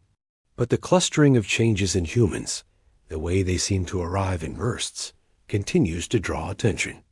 Some researchers even speculate that our genome might contain hidden messages, not in a mystical sense, but in patterns of numbers or sequences that could be read as intentional. One controversial study suggested that parts of our DNA show mathematical structures unlikely to arise by chance. Whether or not that holds up, the fact that scientists even ask the question shows how unusual our code appears.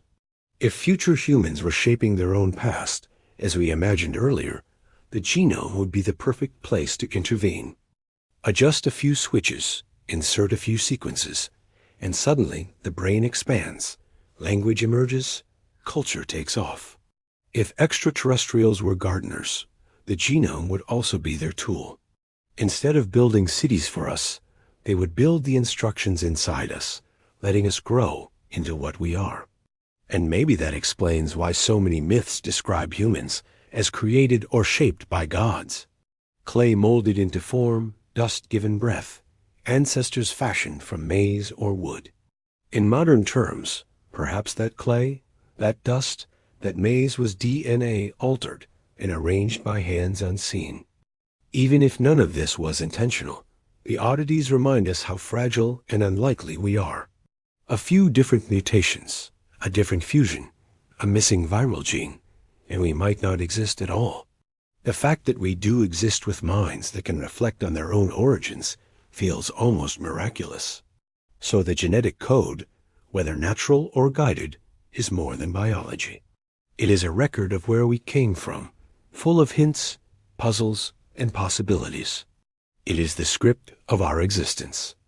And in its oddities, we glimpse the possibility that maybe, just maybe, we were placed here not entirely by accident, but by design.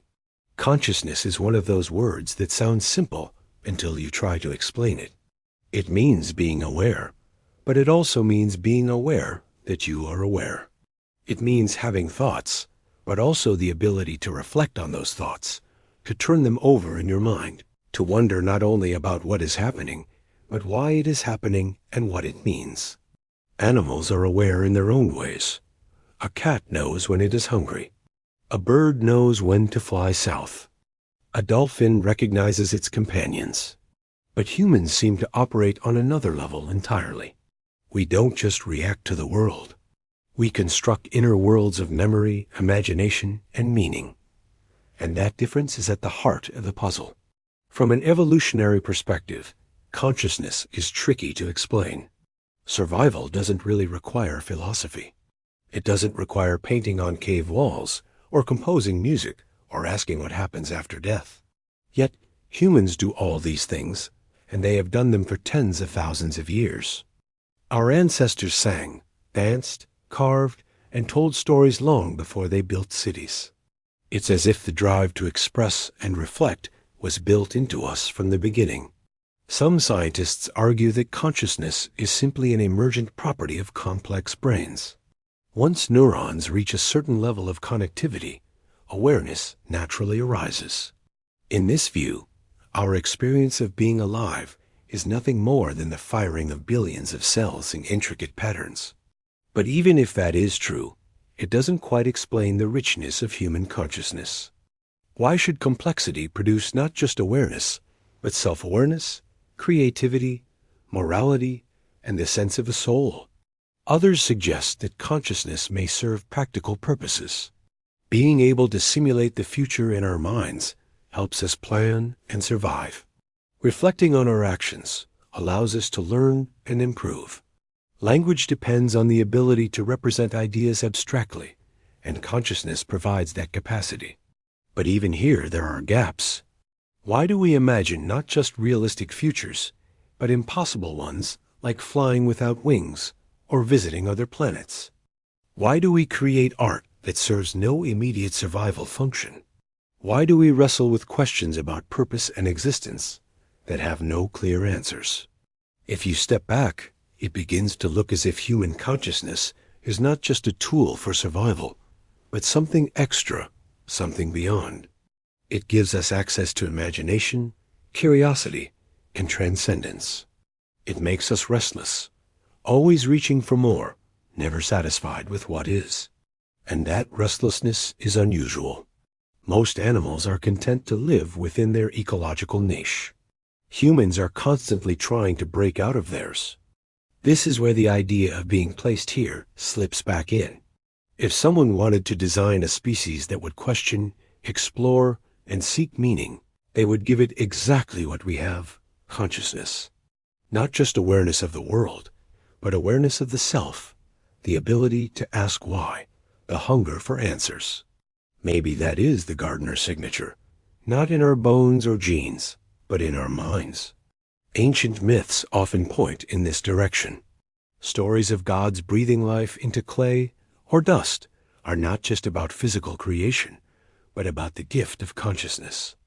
Breath is a symbol of spirit, of awareness. To be given breath is to be given a mind. In many traditions, humans are distinguished from animals not by their bodies, but by their capacity to think, to choose, to worship, to wonder. In modern times, scientists still wrestle with what consciousness actually is. Some argue it is entirely material, arising from neurons and chemistry. Others suggest it may be fundamental, like space and time themselves. In that view, consciousness is not produced by the brain, but channeled through it, the way a radio tunes into signals that already exist. If that's true, then human consciousness is not just an accident of biology, but a window into something deeper, perhaps even a clue that we are part of a larger design. Consider dreams. Every night, our minds create worlds that feel real, complete with sights, sounds, and emotions. We live entire lives in these dreams, then wake and carry the memory. Why would evolution give us such elaborate inner theaters? Problem solving and memory consolidation may explain part of it, but the sheer richness of dreams suggests more. They reveal the creativity built into consciousness, the ability to generate realities beyond the physical one we inhabit. Language is another reflection of our uniqueness. It allows us not only to share information, but to build entire systems of thought.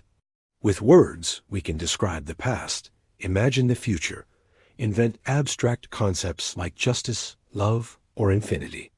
Animals communicate, but humans create meaning. We pass stories through generations, shaping culture, history, and identity. Our consciousness does not just reflect the world.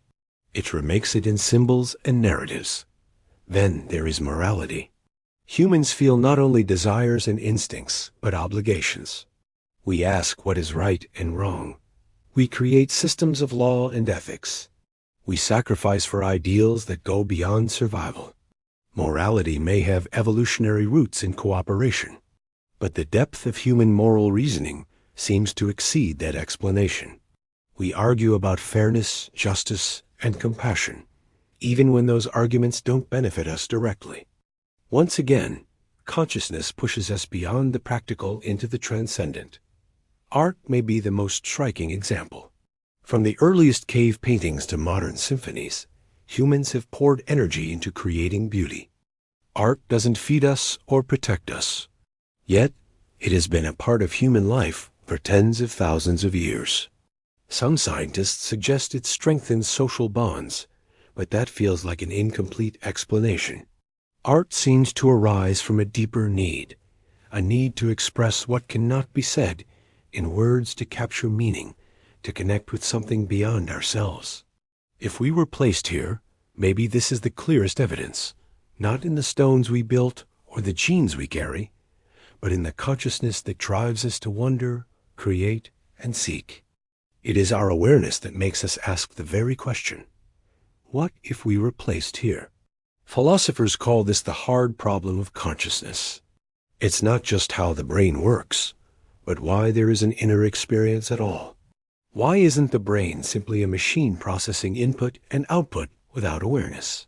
Why are you inside observing, feeling, and questioning? No one has a definitive answer, but the lack of one keeps the door open to possibilities. Maybe consciousness is not an accident, but a gift, a placement, a sign. Think for a moment about how strange it is that you are here listening, reflecting, existing. Billions of years of cosmic history led to this moment. Atoms forged in stars became cells. Cells became organisms. Organisms became humans. And now here you are aware of it all. It is extraordinary, and it feels deliberate. Even if the mechanics are natural, the experience of consciousness makes life feel intentional. And maybe that's the point. Maybe whether or not we were literally placed here, our awareness makes us feel as though we were. And in that sense, human consciousness is both the puzzle and the answer. It is what makes us question. And it is also what makes us feel at home in the mystery.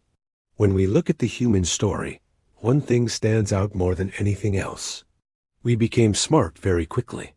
For millions of years, our ancestors chipped the same kinds of stone tools, hunted in the same ways, lived in small groups, and left behind only scattered traces. Then, almost suddenly, in evolutionary terms, art exploded across cave walls. Language developed, agriculture appeared, and within a blink of geological time, we were building cities and sending machines into space. It is not just that we are intelligent. It is that we became intelligent fast, almost too fast. From the perspective of biology, that speed is puzzling. Evolution is slow. It works by trial and error, selecting traits that help survival and reproduction. Most species change gradually over hundreds of thousands or millions of years.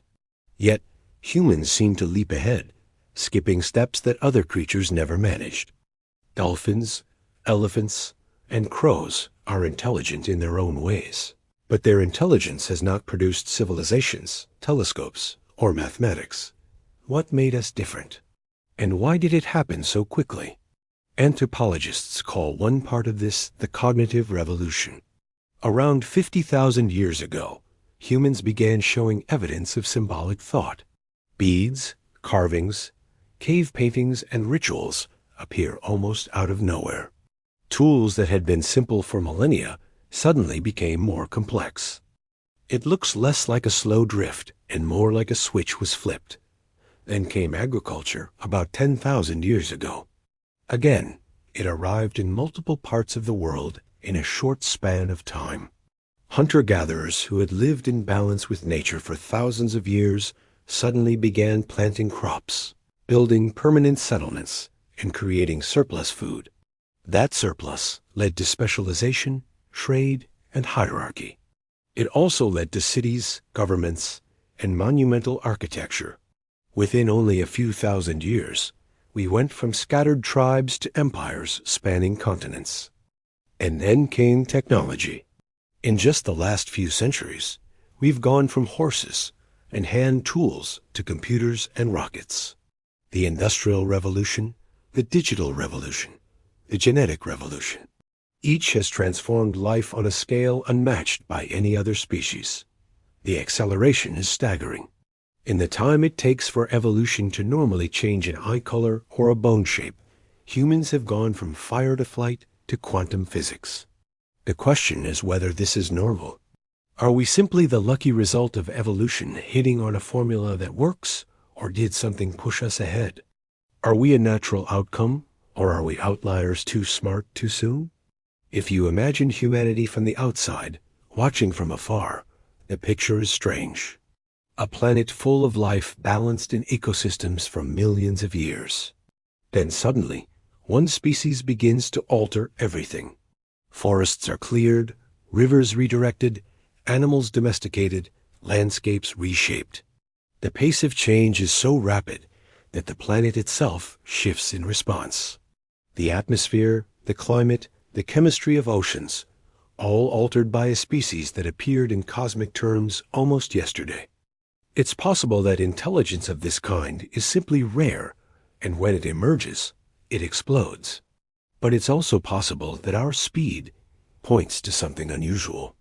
Maybe we were given a push. Maybe we were placed here with minds already tuned for acceleration. Myths and legends again echo this. So many cultures describe humanity being given gifts of knowledge, fire, agriculture, or law by beings from the sky or gods from above. These stories don't frame intelligence as something we earn slowly. They frame it as something delivered. Suddenly, Prometheus brings fire. Quetzalcoatl teaches agriculture. Thoth gives writing. A pattern repeats across the world. Even in modern science, some explanations for our intelligence feel less like gradual steps and more like leaps. The FOXP2 gene for language, the rapid expansion of our brains, the unusual burst of human accelerated regions in DNA. Each one looks like an edit, a change that came too quickly for comfort. And that speed raises another question. Are we ready for the intelligence we have? In nature, species usually adapt slowly, giving ecosystems time to adjust. Predators evolve alongside prey, plants alongside climate, keeping balance. Humans skip that balance. Our intelligence outran everything else. We develop tools and weapons far faster than we develop wisdom to handle them.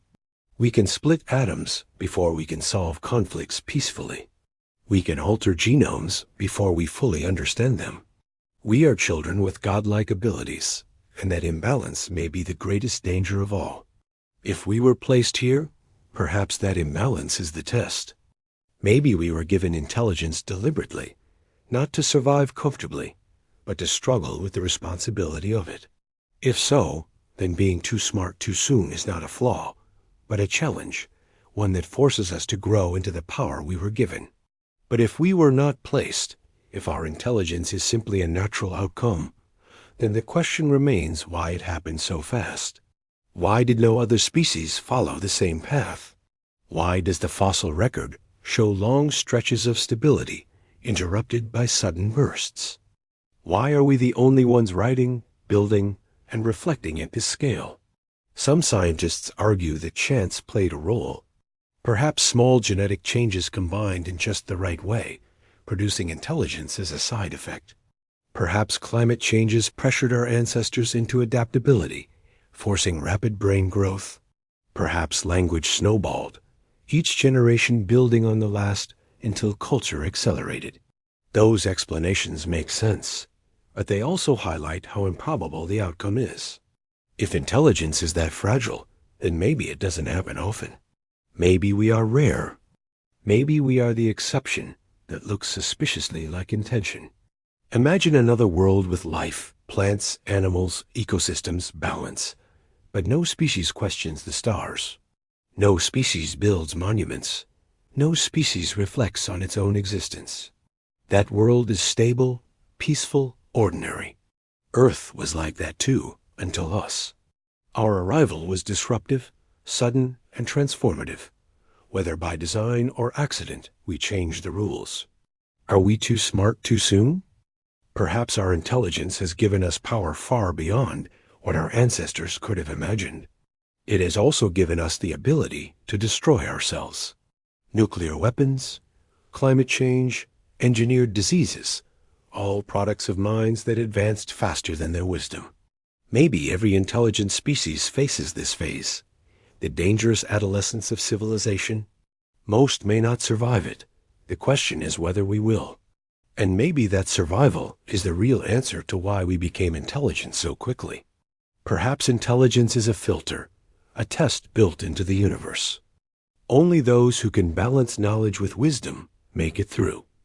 If we succeed, we join the greater story of the cosmos. If we fail, we vanish, leaving only ruins behind. And so the puzzle of our intelligence is not only about the past, but about the future. We're smart enough to ask if we were placed here. We're smart enough to imagine cosmic gardeners, future humans, or gods shaping our story. But are we smart enough to live with the intelligence we already have? The pace of our minds may be the greatest mystery of all. Too smart, too soon, or exactly as intended. Either way, it has brought us to this moment, questioning the origins of our place on Earth and wondering what comes next. If we accept the possibility, even just for a moment, that humanity was placed here, then the most obvious question follows. Why? If someone or something chose this planet, this species, this moment, what was the purpose? It is one thing to speculate about how we came to be, whether through cosmic gardeners, future humans, or beings from the stars. It is another to ask the harder question, the one that cuts deeper. What for? The purpose is slippery. Even in our own lives, we search for it constantly, wondering if there's a reason behind the choices we make, the paths we walk, the events we face. When we widen that search to include humanity as a whole, the scale becomes almost overwhelming. Still, the question lingers. If we were placed here, then why? One possibility is that we are part of an experiment. Perhaps an advanced civilization wanted to see what would happen if intelligence took root on this world. They planted us here, adjusted our genes, or nudged our development, and then stepped back, watching. From their perspective, Earth might be a laboratory, humanity a test subject, history a data set. In this view, our wars, our art, our discoveries, our mistakes are all results of an experiment unfolding. If that's true, then the purpose might not be for us, but for them. We might be like lab mice, unaware of the larger design, simply living our lives while others study the outcome. It is not the most comforting thought, but it is one that fits with the way humans themselves already behave. We experiment with bacteria, plants, and animals, often without them knowing or understanding the purpose. Perhaps we're in the same position, scaled upward. Another possibility is that we are part of a project of survival. Maybe life is rare in the universe, and advanced beings chose to spread it wherever they could, seeding planets as a way to ensure it continues. In this view, Earth is one of many gardens, and we are one of many species planted to carry life forward. The purpose here is continuity, the preservation of existence itself. This idea has a certain beauty to it. It frames us not as accidents, but as part of a larger effort to keep life alive in a universe that is otherwise hostile and empty. Maybe the reason we were placed here is simple: to live, to grow, to continue the story of life in places where it might otherwise never exist. A third possibility is that we are meant to evolve into something greater. Perhaps our current state is not the final goal, but a step along the way. If someone placed us here, maybe they did so with the expectation that we would develop intelligence, technology, and eventually join them. In this scenario, Earth is not a laboratory or a garden, but a training ground. Our struggles, challenges, and conflicts are part of a process meant to shape us into beings capable of taking our place in a wider cosmic community. Myths sometimes echo this theme. Many describe humans as children of the gods, still growing, still learning, still preparing for something larger. The idea of trials, tests, or journeys is common. Maybe our placement is part of such a trial. Perhaps we are meant to discover our purpose through the very act of asking these questions. Of course, there is also the possibility that we were placed here for reasons we cannot understand.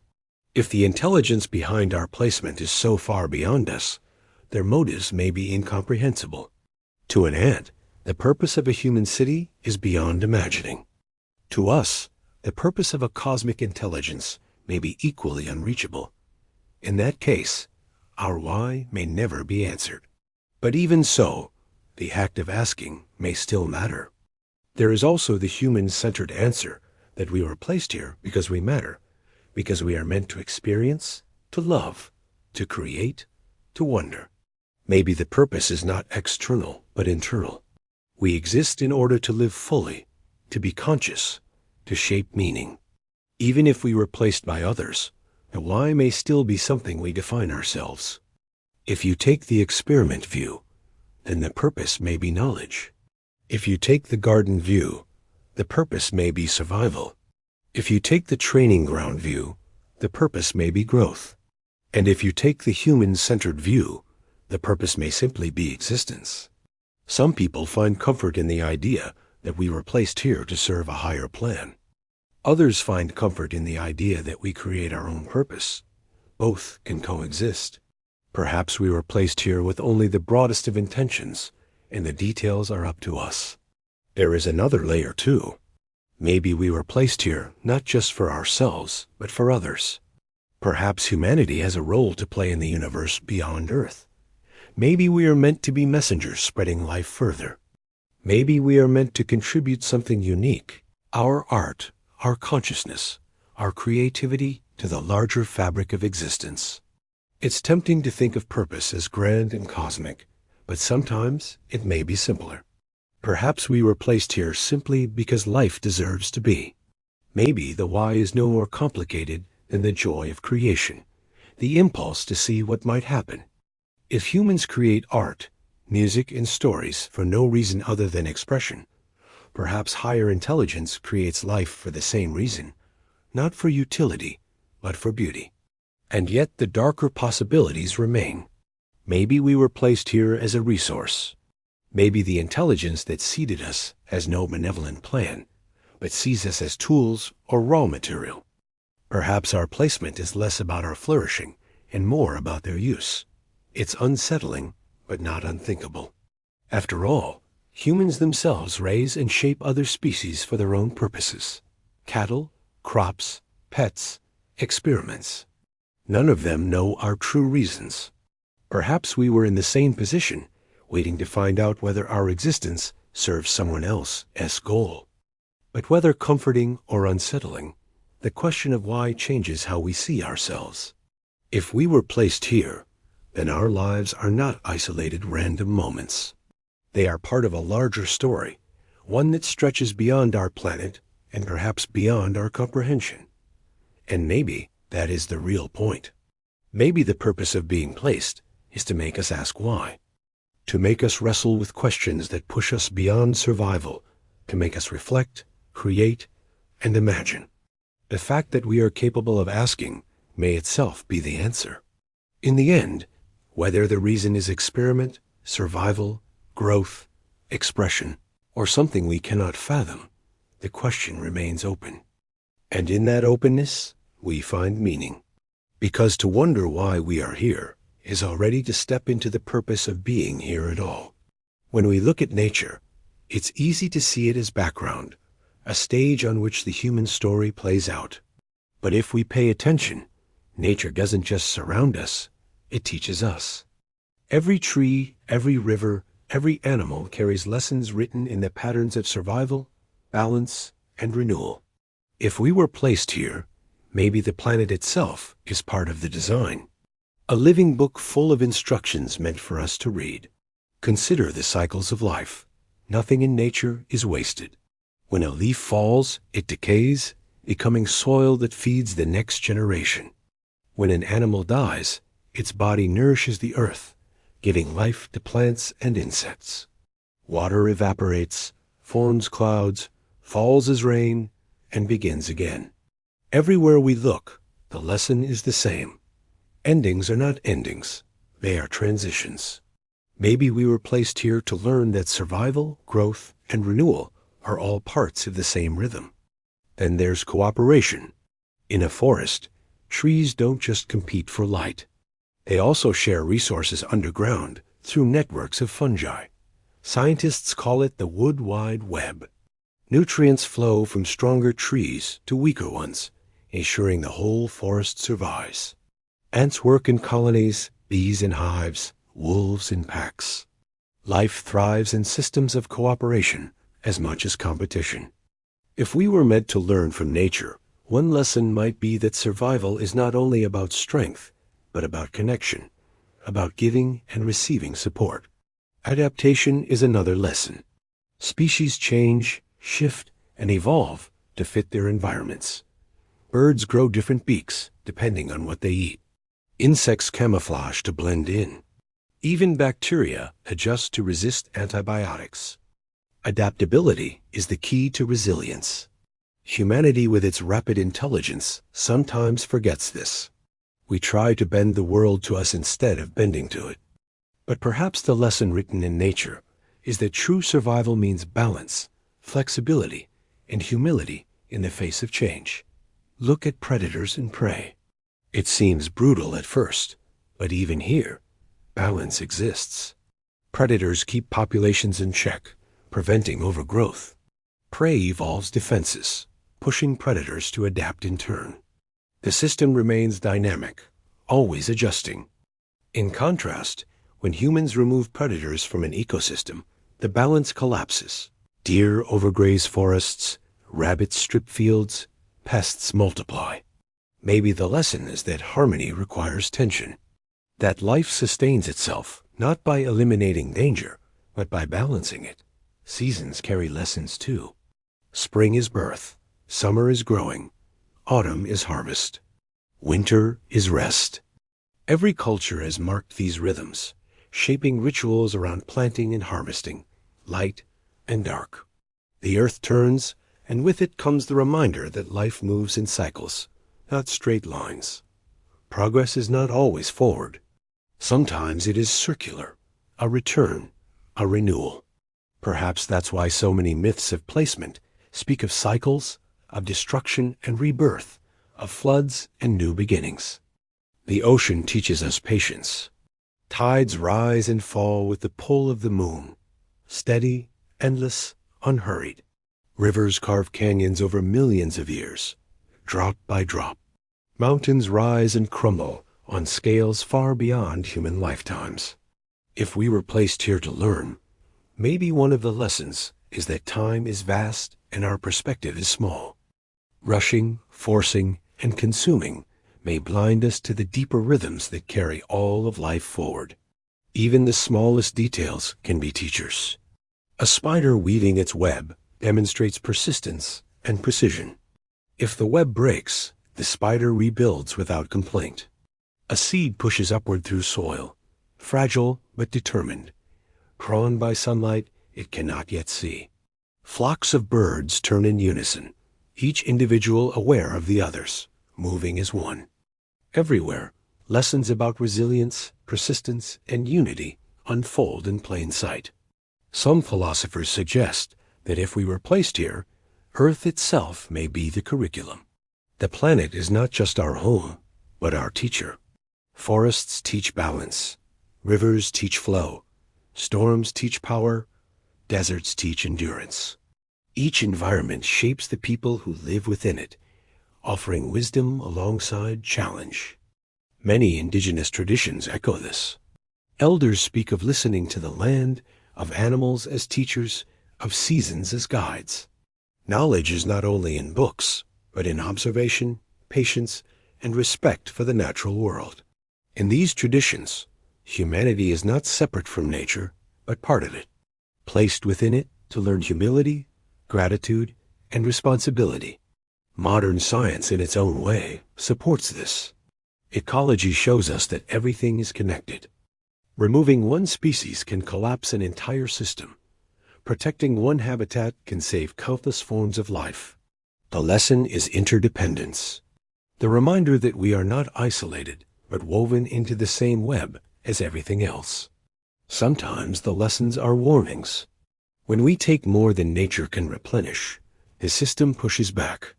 Soil erodes, climates shift, species vanish.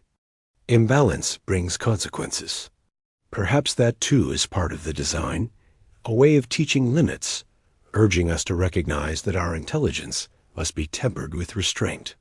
If we imagine that someone placed us here intentionally, then it's tempting to think they left instructions not in words, but in nature itself. Lessons about cooperation, balance, cycles, patience, and humility. Not commandments, but examples, living reminders written into the fabric of the planet. And perhaps the greatest lesson is that we are students who must choose whether to learn. Animals follow instinct, but humans have choice. We can ignore the lessons, exploit the world, and rush toward collapse. Or we can pay attention, adapt, and live in harmony. The fact that we have the choice may itself be the test. The irony is that in becoming too smart too soon, we often overlook the simple wisdom already around us. We search the skies for answers, while forgetting that the answers may also be written in the ground beneath our feet. If we were placed here, maybe it wasn't only to look up, but also to look around. And as we continue to ask why we are here, nature remains steady, whispering the same lessons it always has. Growth, balance, renewal, connection. Perhaps those whispers are the true purpose of our placement, waiting for us to finally hear them. Civilization is one of humanity's most remarkable achievements, but it is also one of its greatest challenges. The moment we began to gather in villages, build cities, and live together in large numbers, something new appeared. Survival was no longer just about hunting, gathering, or farming. It became about cooperation, governance, justice, and balance. If we were placed here, it is possible that this was always part of the test. Not just whether we could survive as individuals, but whether we could survive as societies. Civilization asks us to balance freedom and order. Too much freedom and chaos takes over. Too much order and oppression suffocates. Every culture has wrestled with this. From the earlier city-states of Mesopotamia to the sprawling nations of today, laws were written, codes enforced, governments formed. Each one an attempt to find the balance point. The fact that humans even invented laws is telling. Animals live by instinct, but humans created rules outside of biology, deciding for themselves what should and should not be done. That step alone shows how different our story is, and how conscious the test of civilization has always been. Power is another part of the challenge. Once people live together in large groups, leaders emerge. Some guide with wisdom, others with fear. History is filled with both. Empires rose, sometimes bringing peace and order, sometimes bringing suffering and destruction. Every time the question has been the same. What do we do with power? How do we use it? Do we build or do we dominate? Do we protect or do we exploit? Perhaps the test of civilization is not just whether we can organize ourselves, but whether we can learn to handle power without destroying ourselves in the process. Resources add to the trial. Once humans settled, resources became concentrated. Fertile land, water, metals, and trade routes were no longer shared freely, but controlled. Conflicts followed. Wars erupted over rivers, fields, and mines. Civilizations prospered when resources were managed well, and they collapsed when they were misused. Again, the pattern repeats. Balance and imbalance, wisdom and greed, growth and decline. It feels less like an accident and more like part of a curriculum, as if the very structure of civilization contains lessons we are meant to face. Technology complicates the test further. Every tool we invent solves a problem, but often creates new ones. Fire gave warmth and cooking, but also weapons. Agriculture gave food, but also inequality and disease. Industry gave power, but also pollution. Digital technology connects us, but also divides and overwhelms. Civilization multiplies the effects of our intelligence, magnifying both its brilliance and its dangers. The test is whether we can manage that acceleration without losing control. Many thinkers have suggested that civilizations are fragile. They grow, peak and fall. Rome, Egypt, Mesopotamia, the Mayans, the Indus Valley all rose with astonishing achievements and then collapsed. Sometimes through invasion, sometimes through internal corruption, sometimes through environmental change. The cycle seems almost inevitable. Perhaps it is built into the test itself. Can a civilization learn from its own mistakes? Or is collapse always the result of forgetting the lessons? Some argue that collapse is not failure, but part of the process. Like a forest fire clearing space for new growth, the fall of civilizations may prepare the ground for something new. Others see collapse as a warning. If we cannot sustain balance, we will not endure. If we were placed here, maybe this is the central challenge.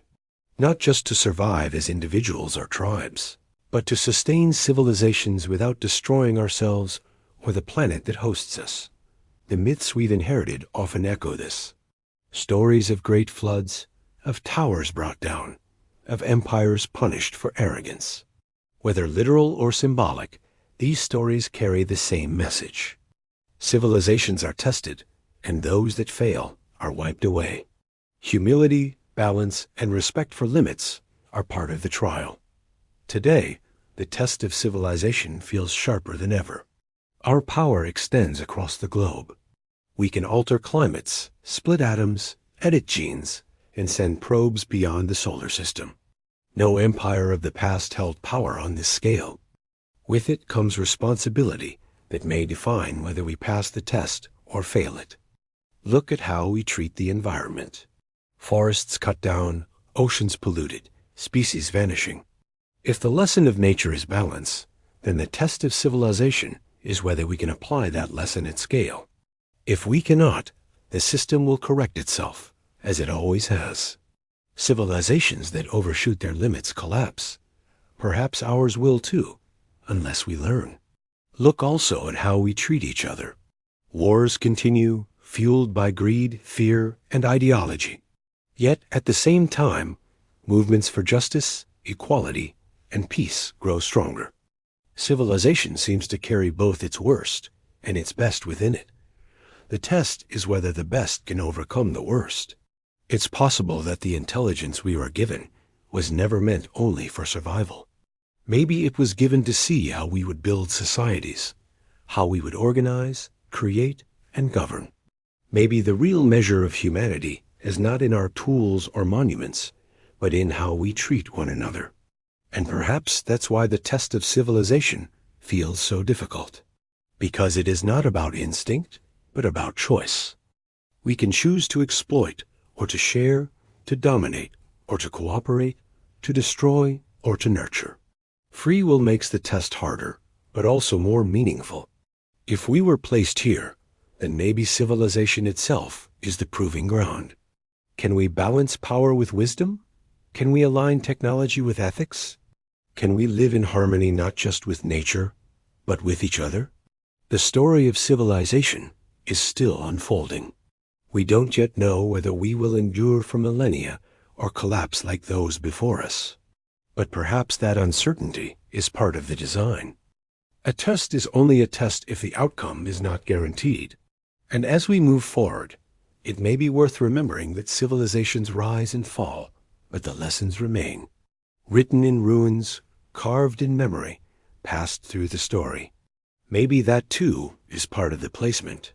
Not just to build, but to learn from what we build, and to decide whether we will finally grow wise enough to sustain what we've created. The idea that we may have been placed here naturally leads to another question. If that is true, who placed us? And if someone or something really did, can we find them? Humanity has been searching for its makers for as long as stories have been told. Sometimes the search takes the form of religion, sometimes mythology, sometimes science. In every age, in every culture, people have looked outward, upward, and inward, hoping to find the origin of their existence. Religion is one of the oldest and most direct versions of this search. Temples, shrines, and sacred texts are all attempts to connect with those who might have created or shaped us. Whether we call them gods, spirits, or ancestors, the impulse is the same. We want to know where we came from, why we're here, and who, if anyone, is responsible. For believers, prayer, ritual, and devotion are ways of reaching toward the makers, hoping to understand their intentions. Mythology also carries this search. Stories of sky beings, cosmic parents, and divine architects appear in nearly every culture. They may differ in detail, but they share the same theme. Humanity is not self-made. We are the product of something larger, and the stories we tell are our way of trying to remember. In modern times, science has become its own form of searching. Telescopes scan the skies for planets, signals, and structures that might reveal intelligence beyond Earth. Microscopes dive into DNA, unraveling the code that makes us who we are. Particle accelerators probe the building blocks of matter, hoping to find the fundamental rules of creation. Though the language is different, the motivation is familiar. We're trying to trace the path backward to find the gardeners, the designers, or the processes that placed us here. One of the most ambitious scientific searches is SETI, the search for extraterrestrial intelligence. Radio telescopes listen for signals from the stars, scanning frequencies for anything that looks intentional rather than random. So far, the results have been quiet, apart from mysterious blips like the famous WOW signal. But the search continues, driven by the possibility that someone out there might be transmitting, waiting to be found. If we were placed here by extraterrestrials, perhaps they left beacons, signals, or artifacts, and we simply haven't discovered them yet. Space exploration is another form of searching. Probes sent to Mars, Europa, Enceladus, and beyond are hunting for signs of life. Not because microbes on another world would answer every question, but because they would prove that life is not unique to Earth. If life exists elsewhere, then placement is not just possible, but likely. Our makers might not be watching us from a distance. They might be scattered across the galaxy, planting seeds wherever they can. Then there is the inward search, the attempt to find our makers within ourselves. Genetic research sometimes reveals oddities like viral insertions or accelerated regions that make us wonder if our DNA carries signatures of design.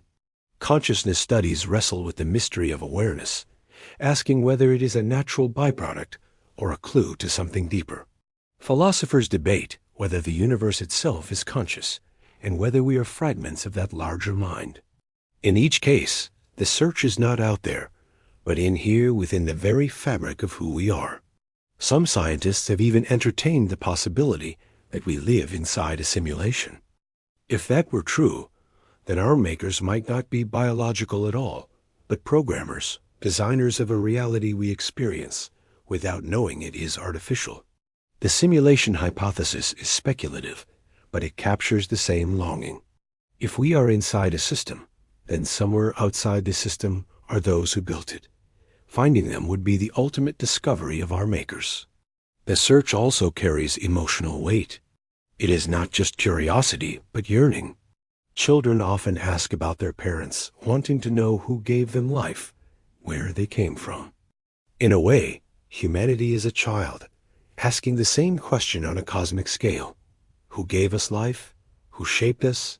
Who placed us here? And like children, we may not always like the answers we find. If our makers are benevolent, we may feel chosen, cared for, part of something larger. If they are indifferent, we may feel abandoned, like orphans in the universe. If they are hostile or self-interested, we may feel used. The search carries the risk of disappointment, but also the possibility of profound meaning. History shows how persistent the search has been. From ancient astronomers tracking the movements of stars, to philosophers debating the nature of the soul, to modern scientists decoding the genome, the question has never gone away. Every generation asks it again in new words and new forms. Maybe that persistence is itself a clue. Perhaps we were designed to search, to never stop asking. Perhaps the act of searching is part of the placement, a built-in drive to reach beyond ourselves. If we were truly placed here, the makers may have left signs. They might be hidden in myths, encoded in DNA, carved in stone, or waiting in the stars. Or perhaps the signs are subtler, found not in artifacts, but in the very structure of reality. The fine-tuned constants of physics, the improbability of life, the uniqueness of human consciousness, all could be seen as breadcrumbs leading us back to the source. And maybe the makers want to remain hidden. Maybe the point is not to find them, but to grow through the act of searching. Like a teacher who steps back to let students solve a problem, the makers may withhold answers, so we learn to create meaning for ourselves. But the search will continue, because even if we never find definitive proof, the act of looking shapes us. It drives science, philosophy, religion, and art. It makes us explorers, not just of the world, but of existence itself. And perhaps that is the real purpose of the search, not to find the makers as much as to become more aware of ourselves. For most of history, people assumed we were not alone. The stars were homes of gods, spirits, or ancestors. The sky was alive with watchers. Only in the modern scientific age did we begin to consider the possibility that maybe, just maybe, we were alone in the universe. It's a sobering thought. Billions of stars, countless planets, and yet perhaps only one world with life. But what if that's not the case? What if we're not alone? What would it mean for us, for our story, and for the question of whether we were placed here? The first meaning is simple but profound. If we're not alone, then life is not unique to Earth. It is not a miracle confined to one planet, but a pattern written into the universe itself. That changes everything. It means life is not fragile, not rare, but widespread. It means the cosmos is not empty, but filled with gardens. The idea of being placed here becomes less extraordinary if we know others were placed elsewhere too. We become part of a larger family of life, not the only child of creation. If we discover even the simplest microbes on another world, it would be enough to prove the point. The universe would no longer be silent and sterile. It would be alive in more than one place. That alone would change our perspective. We would know that Earth is not the center, but one node in a vast network of life. But if we were to discover intelligent life, the meaning would be even greater. Suddenly, we would have company in the questions we've been asking. We would know that consciousness, technology, and civilization are not unique to us. It would mean that intelligence itself is not an accident, but perhaps an inevitable outcome of life.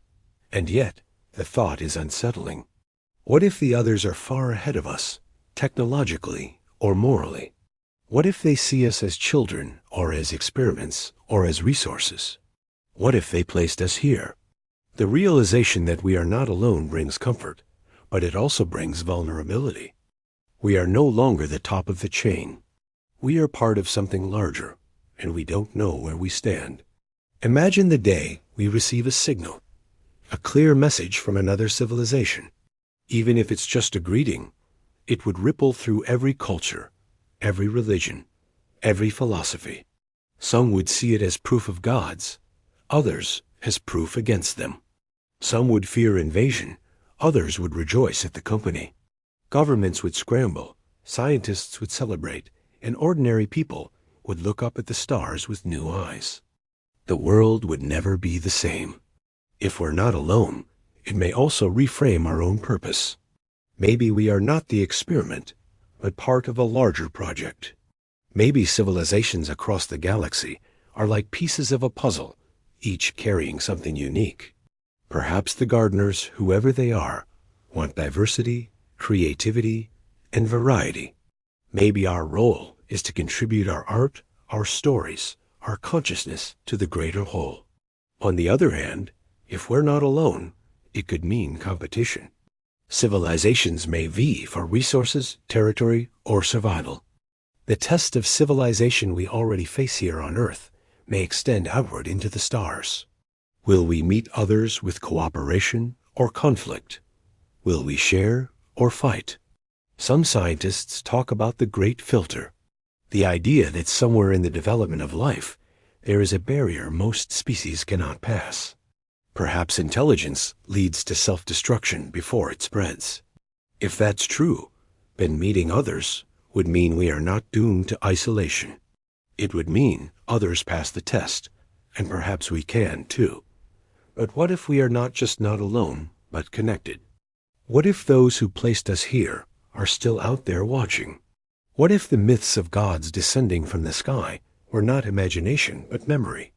What if the search for our makers ends with contact? In that case, the meaning would be even more direct. It would confirm that our story is not only ours, but part of a larger design. Throughout history, people have reacted to the possibility of others with both wonder and fear.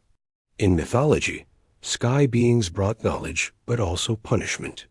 In science fiction, extraterrestrials uplift humanity or threaten to destroy it. The stories reflect our uncertainty. We don't know whether being not alone would mean salvation or danger. Still, the meaning may depend less on them and more on us. If we discover we're not alone, how will we respond? Will we shrink in fear? Or will we grow in understanding? Will we define ourselves by comparison? Or will we see ourselves as part of something greater? Some argue that even if intelligent life exists, the distances between stars make contact unlikely. We may never meet them. But even knowing they exist would be enough. It would shift our perspective from isolation to connection. It would make us see Earth not as the only home of life, but as one of many. And maybe that's the lesson. If we are not alone, then placement becomes less of a mystery and more of a pattern. Perhaps many civilizations were placed, each carrying their own questions. Perhaps the real story is not about being unique, but about being part of a vast network of life, all wondering, all searching, all trying to understand why they're here. And so the meaning of not being alone stretches in every direction. It could mean comfort, fear, purpose, competition, connection. It could change religion, science, philosophy, and daily life. It could redefine what it means to be human. But whether we are alone or not, the act of asking changes us. And maybe that is what matters most. Sometimes after all the questions, after all the speculation, it feels right to simply pause, to breathe, to let the thoughts rest, and to accept that mystery is part of what makes existence meaningful. We have wandered through ideas of cosmic gardeners, extraterrestrials, future humans, myths, and monuments. We have explored genetics, consciousness, and civilization itself. But there comes a point when the search is not about answers anymore. It becomes about learning how to live with the wonder of not knowing.